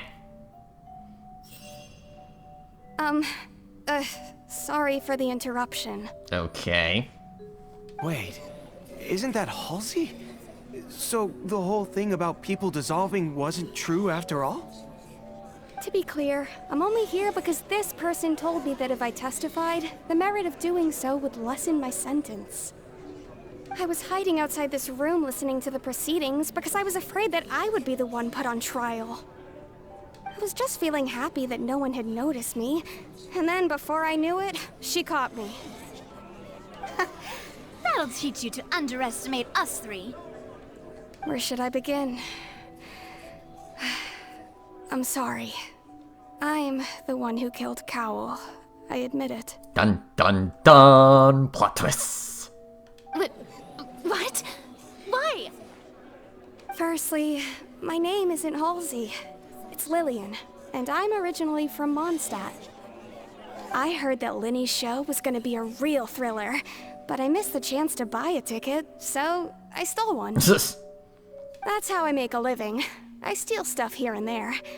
And I'd never been caught before. But I was noticed at the harbor a few days ago, and I barely got away.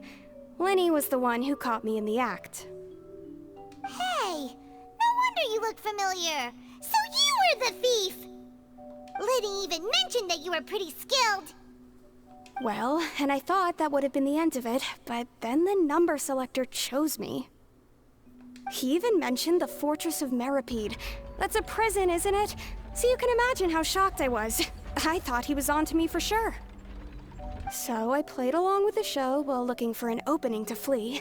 But then I got water poured on me for no reason, and then someone jumped into the tunnel to nab me.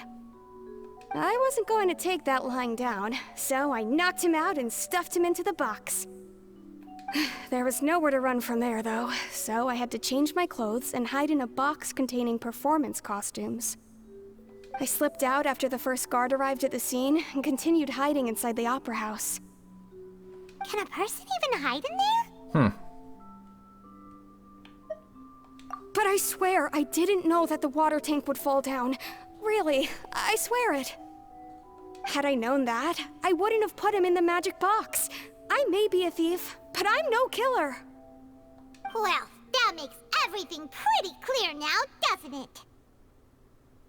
This time, we need to tell the entire story from Lillian's perspective. Alright.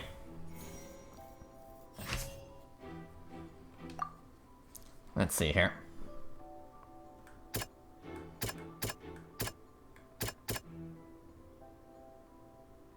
Nope.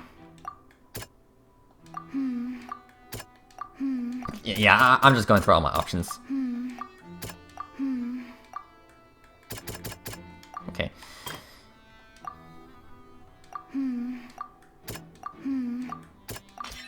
The strange sound wasn't from a fight. It was Lillian's attempt to break out when she was frightened.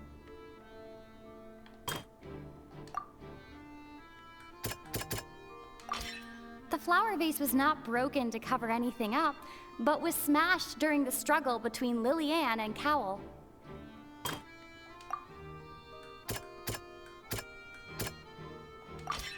Lillian was afraid that she would be recognized if she left, so she changed clothes and hid, biding her time. Just what one might expect of an experienced thief. Okay, there you go. And it's Ace Detective Paimon time! Having been selected out of the blue, Lillian panicked. Her panic only intensified after she entered the tunnel and had water poured on her head. So she kicked the door open, producing the thud we all heard. Hearing the commotion, Cowell leapt into the tunnel, only to discover that Lillian had not dissolved. He did not know that Lillian was not from Fontaine, but was a thief who made her way in by stealing a ticket. Mistakenly believing that the water from the primordial sea needed time to take effect, he tried to force Lillian back into the box. The two broke the flower vase during the struggle, but Lillian came out on top, knocking Cowell out and putting him in the box. With no way of escaping, she changed her clothes and hid in the costume trunk until the performance ended.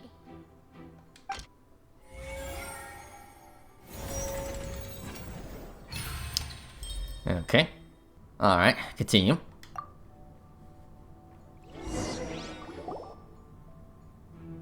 She knew that she would have to go through guard inspection if she tried to leave afterward. So, she has been trapped in the opera house these last 2 days. She had already become desperately hungry by the time we were chatting over macarons. So, she swiped 2 of them right under our noses. Talk about a sneaky thief. At this point, all the events that happened in the tunnel have now come to light. Ah, so that's the whole story. Bravo! Bravo! Bravo. Now then, Lady Farina, do you wish to speak against the defense's statements?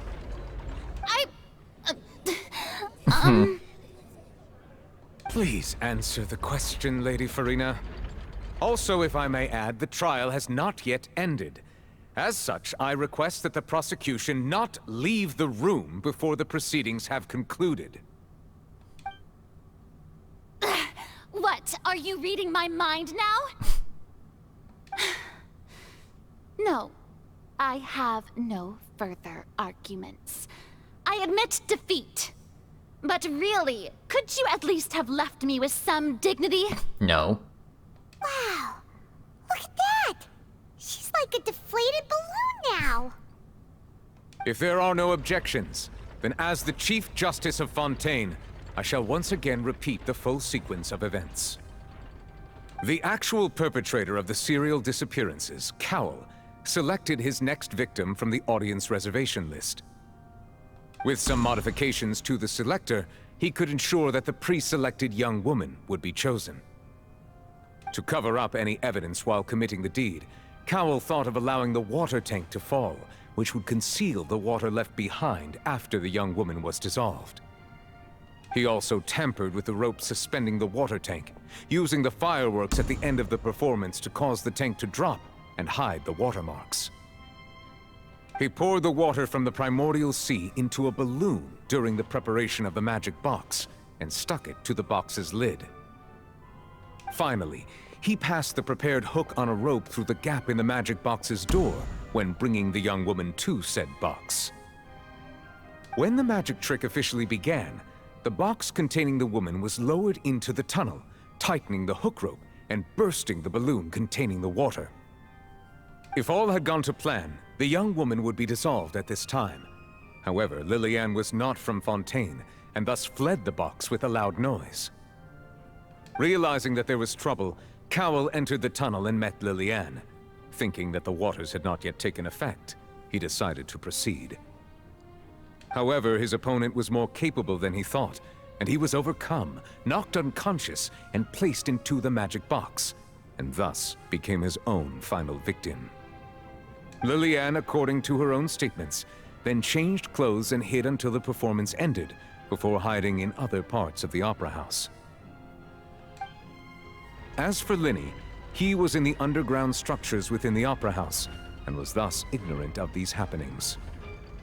From this reconstruction of events, we can conclude that Linny, the accused, is in fact innocent. Hell yeah.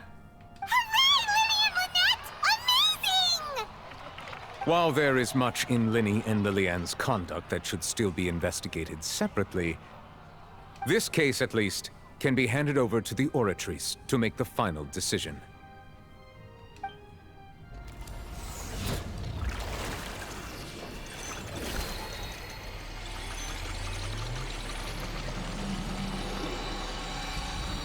Oof, that's bright.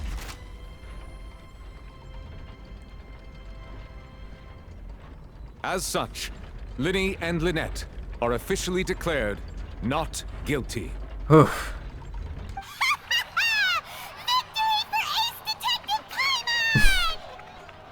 Great work, partners. Thank you all. Thank you so much. Yeah, let's not celebrate just yet. Next, I think we deserve an explanation, Guard Vaughn. How did you find the water from the primordial sea in Linny's baggage? Right! Your discovery caused me to make a serious mistake, you know. Or was that not a discovery, but false evidence that you dared to bring before this court? I suspect that the accomplice mentioned in Cowell's notes was not Linny, but you, yes? I'm sure you know what you must do to lessen your sentence. Speak quickly! Unless you want to earn yourself a one-way ticket to Coupon Town. I was just following orders. Orders? We were supposed to place blame for the serial disappearances onto Linny, and thus cause suspicion to fall on the Fatui. The higher-ups said this was the best opportunity to do so. And now that your plan has fallen through, and the secrets of the water have been revealed, you have become a liability to said higher-ups, yes? Therefore, you would be wise to tell everything you know, and seek the protection of the guards. Yes, I'll tell you everything I know. Our boss discovered that the water can cause people to dissolve. It can also be made into a potion, which when extremely diluted, can cause people to experience unforgettable exhilaration. We've been in this business for a while now, and have made decent mora off it. The disappearances were also the boss's idea. I mean, this is the boss we're talking about. What the hell?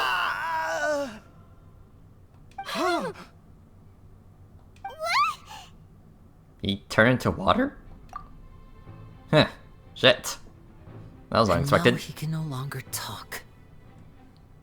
Such ruthlessness. I shouldn't have expected any less of them. An outrageous act. All present, please submit to inspection immediately.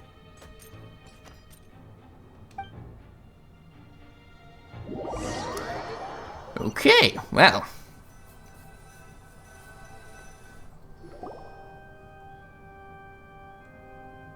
So, we're just going back now? I guess we're not needed here anymore. That's true, but... Traveler, Paimon! Please wait. Lenny... I know you may not want to speak to me right now. Maybe you don't even want to look at me.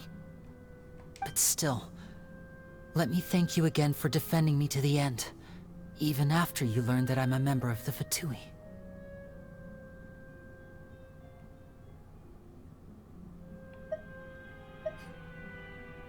I guess we're squared. I guess. But regardless, I'd like the opportunity to set things straight. I didn't approach you with any ulterior motives or ill intent. I've spoken to you as myself, just plain Linny this entire time. As for why I'm a Fatus, it's because the goals of the House of the Hearth align with those of an orphan like me. That's all. That was how Father, who you might know as the Knave, approached recruiting us back then too. The Knave? The one who controls the House of the Hearth? She's your father? That's right. And since we're here, I was wondering, would you mind hearing a story? It's about my past. Back when our parents first died, Lynette and I were left wandering the streets. To survive, I took to surreptitiously observing an older street performer who did magic. It took me several days to figure out how he pulled off his amazing tricks. I took my sister through several streets until we found a crowded corner, and we began to perform magic tricks there. To my surprise, we proved to be pretty popular, and we could at least stop worrying about where our next meal would come from for a time. But I didn't want my sister to remain a street rat together with me forever. Before long, an aristocrat came to me and claimed that he wished to take us in after watching my performances. So you went from orphans to nobility just like that? That was how we felt at first too. As if fate was on our side and we could say goodbye to those painful days. But I gradually discovered that while we were called foster children, he was really after my talent for magic tricks. He would constantly take me to all sorts of banquets to garner attention, which he would then use to expand his social circles. That doesn't seem too bad either.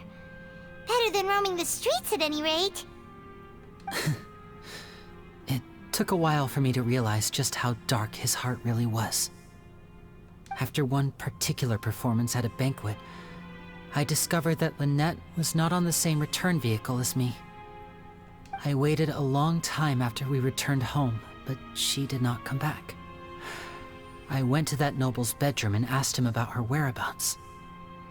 The answer he gave me was, she caught the eye of the most eminent person at the banquet, so I sent her over as a gift. I mean, you'll be able to perform your magic regardless of who your assistant is, yes? Oh no. So he was gonna... But wouldn't Fontaine's laws deal with such people? As far as outsiders are concerned, this is a relationship akin to adoption or foster care, and they have their ways of escaping the eye of the law. Villains. I managed to ferret out the location of the mansion of that so-called eminent person, and hurried through the night.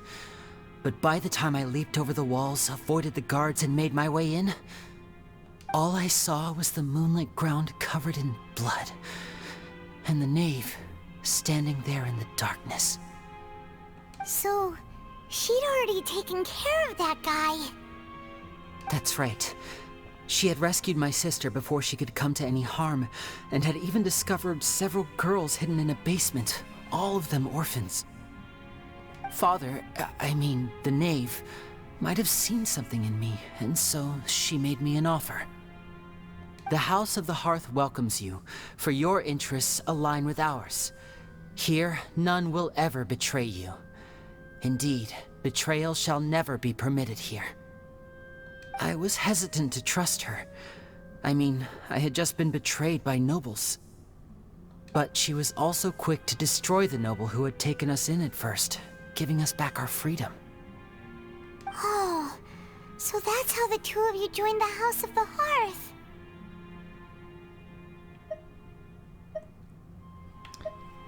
Yeah, this person's after the Gnosis, isn't she? She has her own plans. She has gained permission from the Tsaritsa to first use the Gnosis's power once she obtains it. She plans to use it to find a way to break the prophecy and save Fontaine. So, she believes in that prophecy too? That's right. The whole House of the Hearth is currently working to combat that crisis. Today's case has also proven that people from Fontaine can indeed dissolve into some sort of water, thus further supporting the prophecy. All of us house members here, Lady Arlecchino herself included, are from Fontaine. We won't give up on defending our homeland. To us orphans, the only connection we have left to this world, apart from our family, is our homeland. So, from small deeds like distributing magic pockets to huge schemes like stealing a Gnosis, everything is aimed at dealing with that prophecy. I'm sorry. It's alright, I understand. The only thing I can do is relate all this to you. I just hope you can understand that even as a member of the House, I have never stopped making my own decisions, and that I believe what I'm doing is right. If you should need anything at all in the future, feel free to find me. I will do my best to help you, as plain Linny. I understand.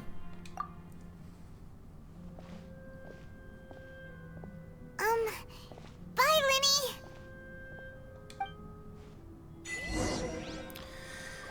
Whew. Okay, so that was a lot.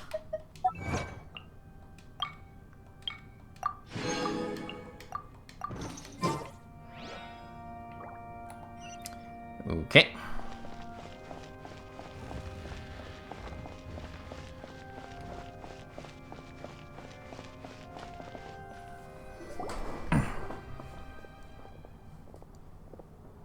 Hey there. What was with the disappearing act you pulled right as the trial ended? Were you looking for us, Navia? Well, this whole thing isn't exactly over, is it? I do feel that we're getting closer to solving the serial disappearances case, though. Don't you think so, too? Well, Huh? What's wrong, my dear partner?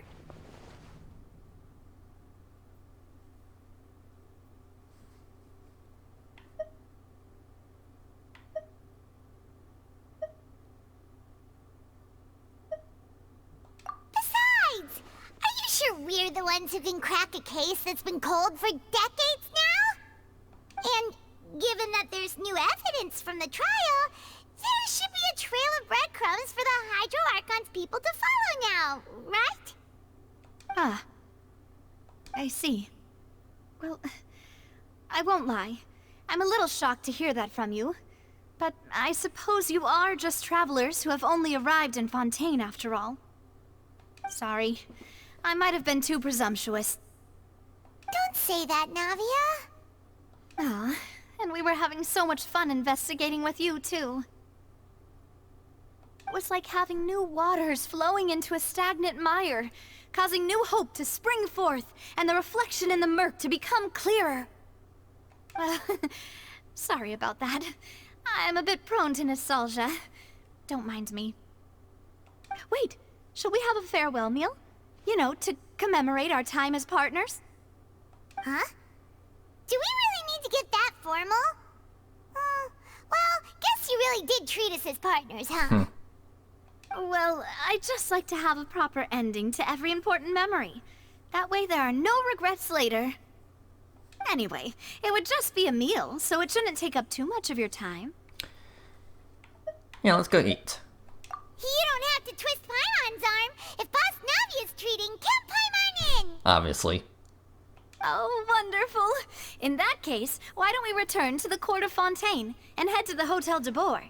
I believe we'll make it just in time for dinner. All right then, let's have our farewell meal. Alright, there you go. Quest complete.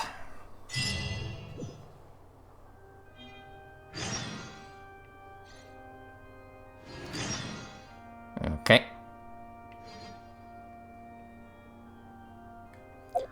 Alright, let's see here. Yep. Chapter 4, Act 1, complete. Nice. Alright. So obviously next is Chapter 4, Act 2, but I'll do that another time. We do have this side mission.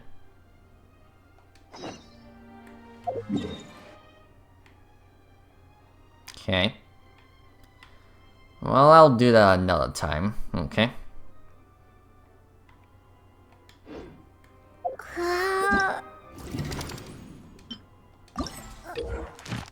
Okay, well, this is the event, but yeah, I'll do this another time.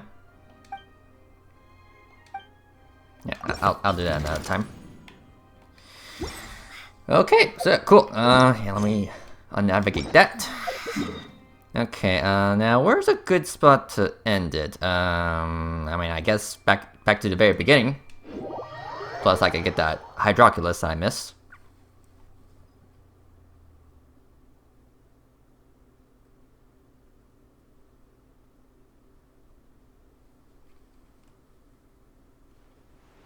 Yep, here it is.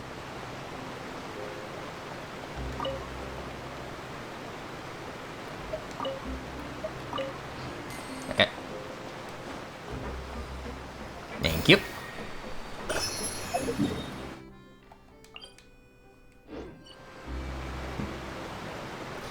Yeah, kind of weird how I don't like, you know, spawn next to it. But whatever.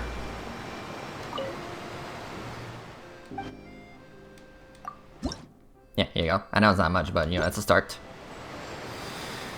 Okay, so yeah, cool. So yeah, that was the first part of, well, the Fontaine Archon quest. Yes, that was the first act of chapter 4. So yeah, that was a lot. So that was quite the trial. So yeah. Okay, so before I end this episode, or episodes, depending on, you know, if I divide this, because, well, it was relatively long, we're gonna do some wishing, but first, yeah, we are gonna do some wishings, because, well, we do have some new characters. Let the magic begin! So yeah, so fun fact, you can actually get Lynette for free once you reach around AR 25, and, well, I'm pretty certain I've surpassed that requirement. So yeah, we're gonna get Lynette, and then we're gonna do some wishing. So pretty cool how they pretty much give you a free Lynette at AR 25. Let the magic begin! And of course, we get some materials for her. Yeah, we got this gear and this bell fruit thingy. Very cool. We do have test runs. Obviously, we got Lenny's story quests. Let me see here. Yeah, that's not available right now. I guess I have to do Act 2 in order to do that. Yeah, obviously we got some bosses to take care of. And of course the event. Okay. So cool. Now, let's see here. Achievements.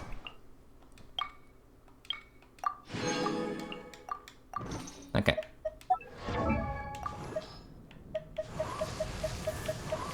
Yeah, there she is. Yeah, we might as well upgrade her real quick.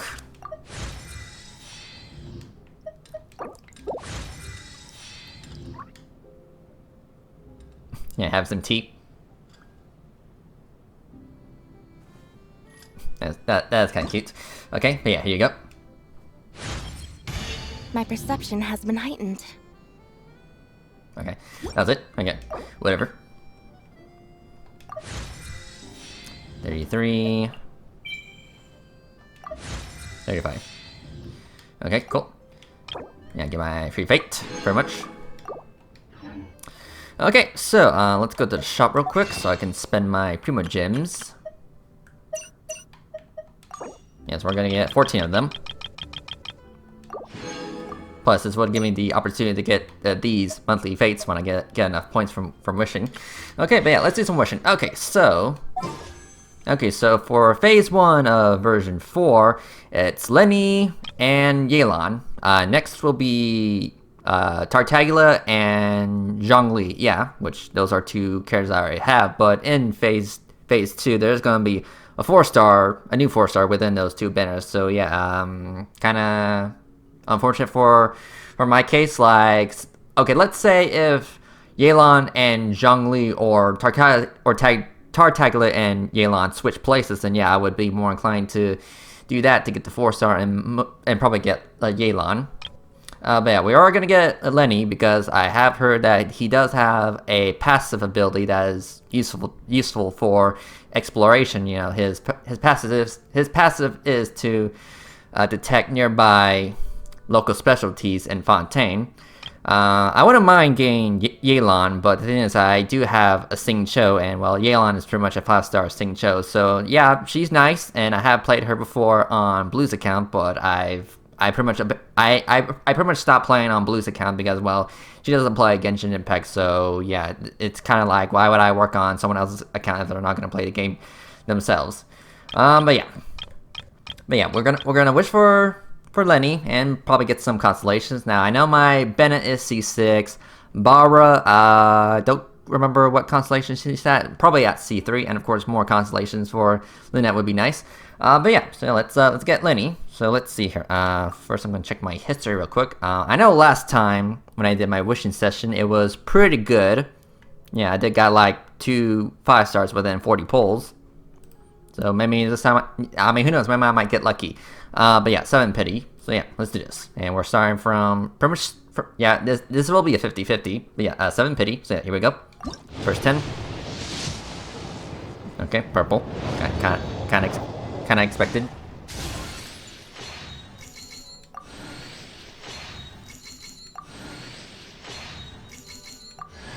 Yep. Now Bennett.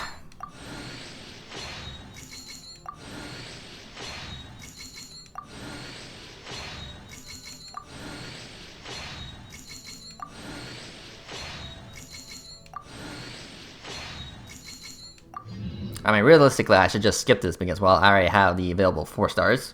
So, yeah. But yeah, here we go. So this will make 27, I think. Yeah, no, purple. Yeah, I'm gonna skip. Yeah. Yeah, we take Lynette. Yeah, cool. Okay, next. 37. Another purple. Okay, got Barbara. Yeah, skip. Okay. Alright, next. 47. Another purple. Yeah, skip. And Bennett. Okay, 57, right?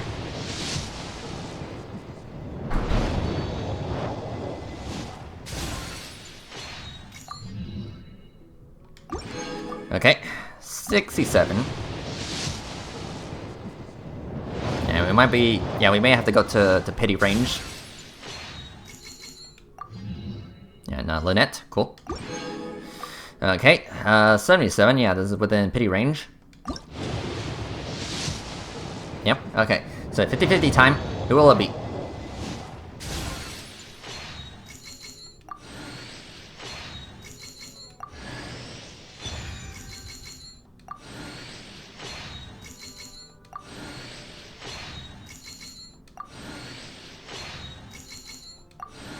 Any second now. Alright, there you go. We got him. Cool. 150-50. Nice.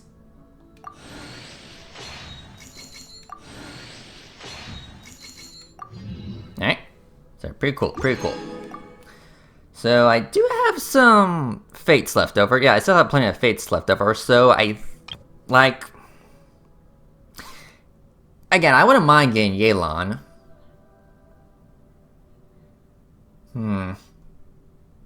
Okay, how about this? We'll see about getting Yelan, but if I lose my 50-50, then yeah, I'll stop it right there. Alright, but first I'm gonna go back to the shop. Yes. Yeah, do we have enough to get the monthly fates? Thank you. Okay, yeah, I gotta make sure I gotta save up this time. Now, as for glitter, yeah, I'll pretty much buy these guys. Alright, cool. Okay, so that makes 215. Okay, so I guess we're rolling for Yelan. So yeah, let's see if we can get her or not. I mean, we'll see. Yeah, here we go. 10. Purple. I mean, it would be nice if we got her early. I wouldn't mind getting her early, but we'll see. Yep, Benny and Lynette. Okay. Okay, 20. Purple.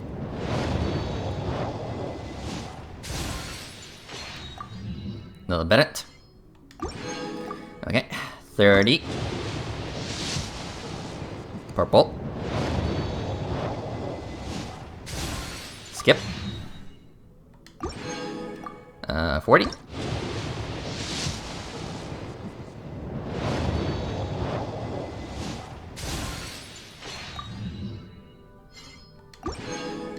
Okay, 50.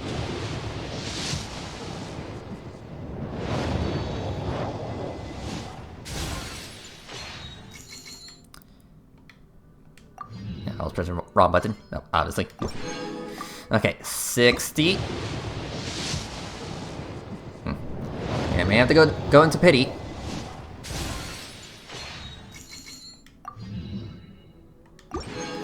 Okay, 70.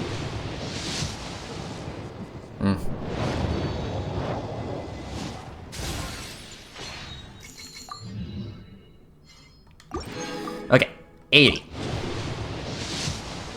Okay, 50-50 time. So, will it be Yelan or someone else? Okay, we got her. Alright, so yeah, another 50-51. Alright. And, of course, Barbara. Yep, skip. Okay, cool. So, yeah, we got 2 new 5 stars. Okay, that leaves me at 135. Okay, but if we go to the shop, yeah, we can buy 7 more of these guys. That makes 142. Okay, yeah, that sounds like a good amount to get another 5-star in the future, and hopefully I win another 50-50. I did saw some leak images. Yeah, someone on Discord did leak 2 5 stars. One of them we saw in the story, the judge, pretty much. I forgot his name. And another one, yeah, he looks pretty interesting. He kind of looks like Sampo from Star Rail, and I had to guess that his element is ice from his splash art. So yeah, he's definitely the one I'm definitely interested because, well, you know, he looks cool. You know, he's all, yeah, he just has a cool design. You know, he's all black and tough. Well, not in terms of his skin color, but you know, his outfit is black. Yeah, he has his black and red design. You know, pretty cool, pretty badass. And of course, the judge. I mean, I would definitely have to look more into him. But yeah, we'll definitely see, you know, who I'll get next time. But yeah, cool. We got 2 new 5 stars and of course some constellations. So let's see here. Okay, so Barbara, you are now. Yeah, I guess Barbara is now C6.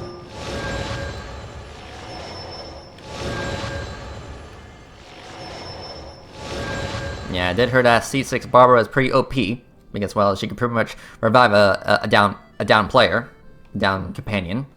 So yeah, cool. And of course, I did got a bunch of Bennett's, which, you know, that just converted into Fates pretty much. And as for Lynette, you are C5.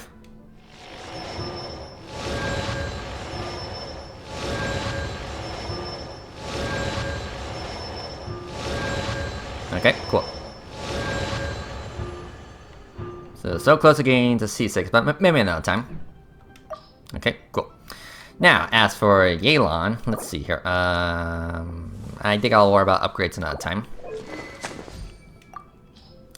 But yeah, welcome back, Yelan. It's been a while. Let's see here. Sure, I'll give you this. Yeah, Lynette. Yeah, Lynette is swords. So let's see here. What should I give you? What should I give you? I mean, options are kind of limited in terms of 4 stars. I mean, that doesn't really work on you.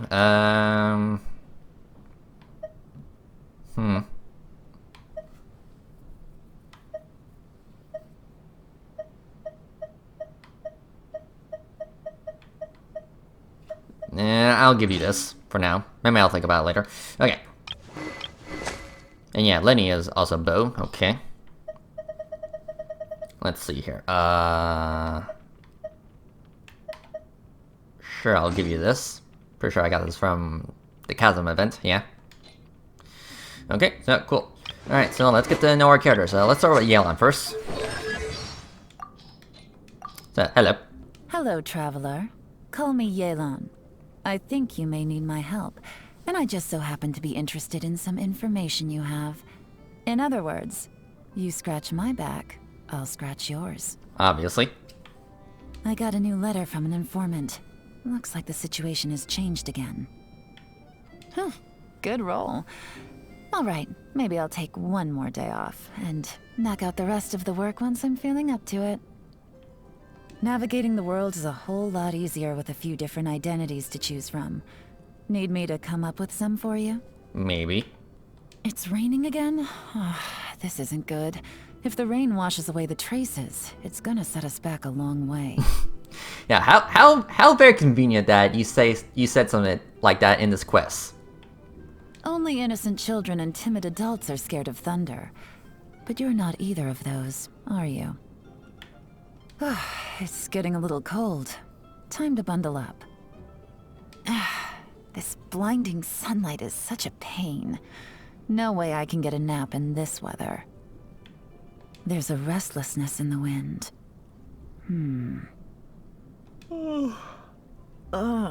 So early.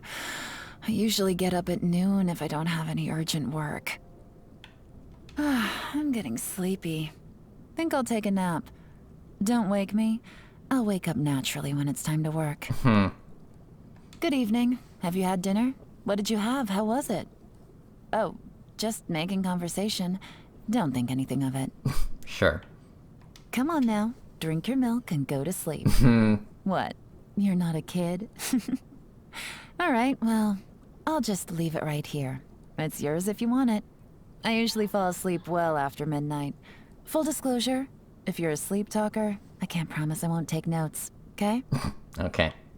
The Qixing know Liyue like the back of their hands, but there's certain information out there that can only be obtained using more specialized methods. That's my area of expertise, so I generally take care of all those assignments myself. Okay.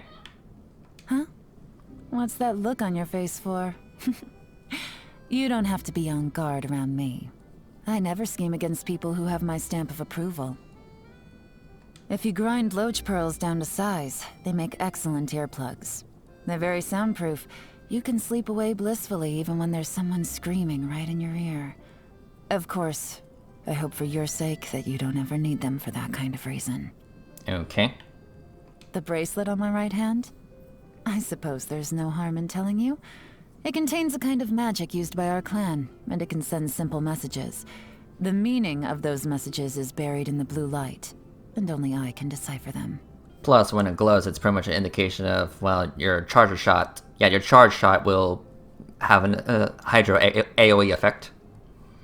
When I'm tracking a target, I like to put psychological pressure on them. In the process of trying to shake me off, they'll start to panic, bring in reinforcements, alter their plan. They keep going like this until eventually, they've exposed everything I need to know. Do you know much about weasel thieves? They're not especially intelligent creatures, but once you tame them, they can be trained to steal things and even pick locks. Pretty clear-cut case, isn't it?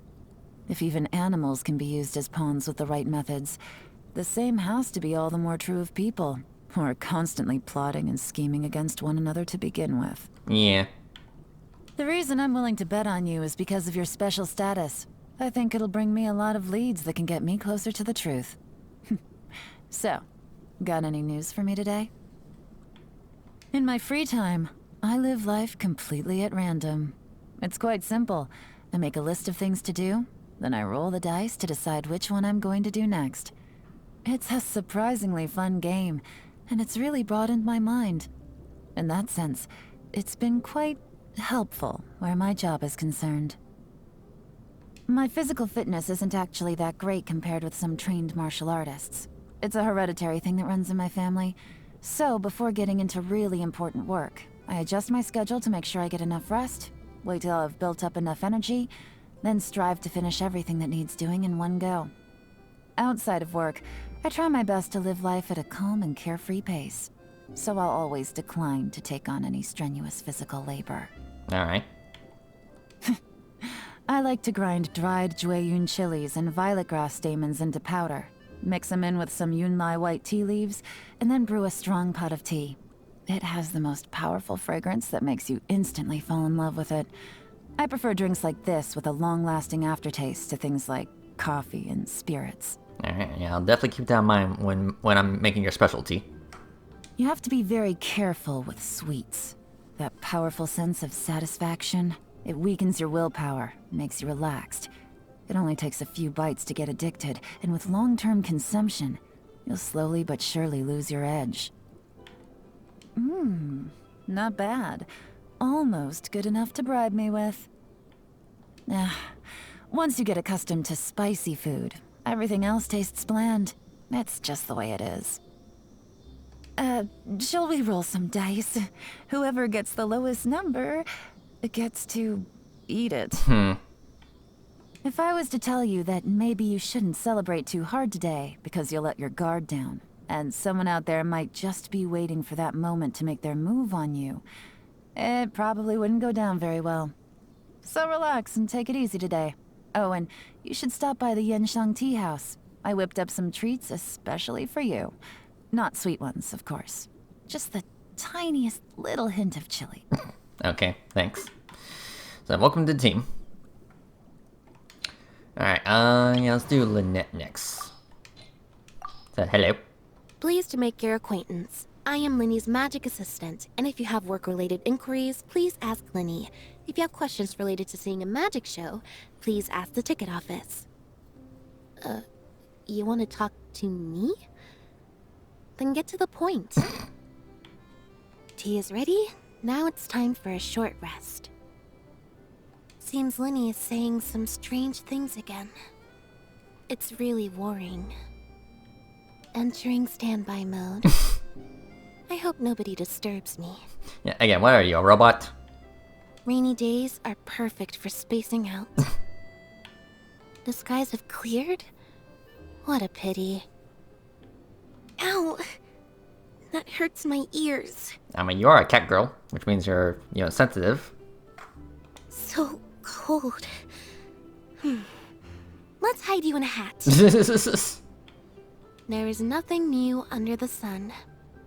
Is that really true? What's that on the brace? Nope. It's nothing. Good morning. Not fully recharged. No, snoozing again. Yeah, back to bed. I usually drink a cup of tea before work. Not only does it change my mood, but also helps me stay alert. After the sun goes down, the desires hidden in people's hearts will rise to the surface. I mean, evening shows are spectacular. Should I reserve a ticket for you? Go to sleep. I still have some loose ends to tie up from work today. I still have to fix the vacuum cleaner I broke. Wait, you guys have vacuum cleaners? During our shows, I'm usually Linny's assistant. Because I never speak or change expressions, people often mistake me for a puppet. This kind of misunderstanding can prevent unnecessary social interactions. So it's actually quite nice. Okay.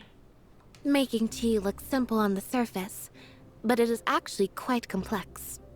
The quality of the tea leaves, the temperature of the water, the number of times to add water.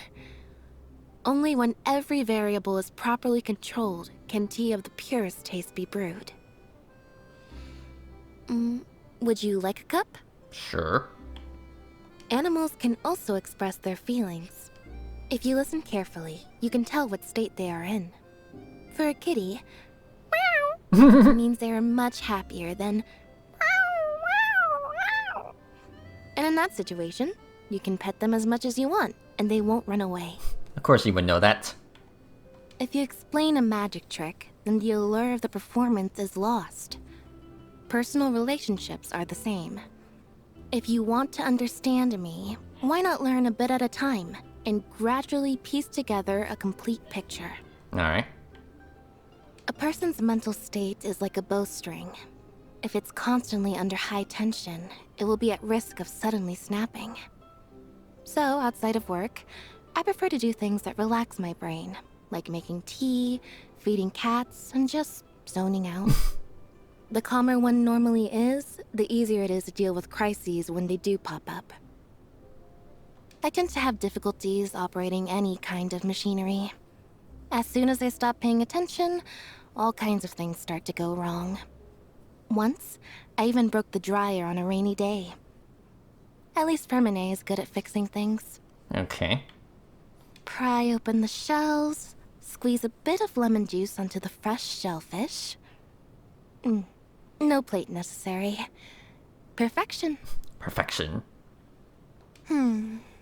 Dishes should not be over-seasoned. Good food preserves the original taste of the ingredients. Delicious. I've already memorized the recipe. Thank you for your generosity. Perhaps you could reconsider the spice ratio a bit. Happy birthday. Let me give you this card. It's not a greeting card, so of course nothing's written on it. Write down what kind of present you want, place it in my hat, and no matter what it might be, you'll get it. Okay. My perception has been heightened. Okay, well, cool. So welcome to the team. Okay, one more. Hello, Lenny. This is no mere illusion. 'Tis I, Linny, the greatest magician in all Tevat. How are we feeling today? Excited? Surprised? Oh, you're curious how I appeared in front of you like this? Well, your eyes are like topaz, precious, pure, and lovely. I like them. I've decided I'm going to put on a show just for you. Watch carefully now. Blink and you might miss it. Okay. This is no time for distractions. Seriously, you have a great magician standing right here. You don't want to miss the best part, do you? I wonder what my dear sister Lynette is doing right now. Missing me to death, I'm sure. So long as the audience thinks that seeing is believing, there's no limit to the number of tricks I can pull off. There's no way we'll be able to see the stars tonight in this weather.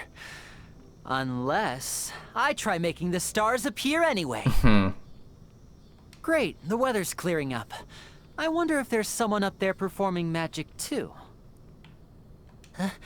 Achoo! I've heard some say that when you sneeze, it means that someone's thinking about you. Is it Lynette, I wonder? Or is it you? Whoa, that was close. If this wind blows my hat off, all the props I keep inside it would come tumbling down onto my head. The wind is really picking up. All my magic cards! Wait, no, not that way. Come back! Come to Linny! Come on, just 5 more minutes. 5 more minutes. Huh? Oh, it's you. I thought it was the radiance of the sunlight on my skin that I felt. Turns out it was your radiance all along. Wow, aren't you a charmer? I'm going to check out some products used for magic tricks later this afternoon. Perhaps they'll spark some inspiration for some new tricks. Want to come along? Come on, don't be shy. You know you want to. You can feed some of my animal assistants I use in my shows. I'm sure you'll get along great. Okay. Good evening. The great magician Linny will be performing later tonight. But I'm sure you didn't need me to tell you that. I should probably emphasize again that I'm rarely so open with anyone. I guess it's because you're not just anyone. I'm special. Wow, you're not beating around the bush. Let me put it this way. Delicious berries must often grow in areas thick with thorns. Otherwise, they would be devoured by greedy foxes. This is what we call self-defense.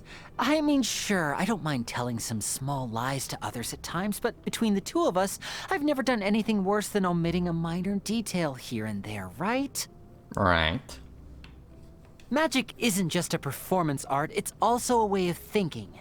Many things in this world seem simple at first glance, but play host to all sorts of secrets if you look deeper. Cats can use their ears to express their feelings. If they flatten them backwards, it indicates fear or caution. And if their ears are perked up and occasionally face forward, that usually means they're happy. Constant swiveling indicates that they are vigilantly assessing their surroundings. How do I know this? Experience and observation. It seems we're both keenly interested in each other. Well, know that the honor is mine. Relax. I couldn't ever tell lies to your mesmerizing eyes, not even if I tried. Hey, what do we have here? Ah, a cute little white rabbit. You like it? Curious about when it got here? You should be. The look of amazement on our audience's face is what we magicians love the most. What to do, what to do. The thing that troubles me is the fact that you can even think of troubling things when you have such a great magician like myself standing right in front of you. See this fishbowl? Come, put your hand inside it. Filled with just ordinary water, right? Are you sure? Then let's begin. See this cloth? I'm going to cover the bowl with it and, well, what do you know? There's a fish in there now. How was that? Maybe this fun little performance could earn me one of your very own fish dishes. Our performances require that Lynette and I have matching physiques, so we have to avoid eating any oily food. Now, that's not a huge problem for me, but it can be tough for my sister. The fried fish they sell on the street smells amazing after all. It's quite an honor to enjoy such wonderful food made by you. My, this is delicious. You're quite the cook. Thanks for the treat. Would you like to see a magic trick? Now, let me place this ordinary cloth on top of the dish. Count down with me. 3, 2, 1. Ta-da! Where'd the food go? Probably in the trash. I have a feather here, just an ordinary feather. Go ahead, you can hold it and see for yourself. Ready? And boom!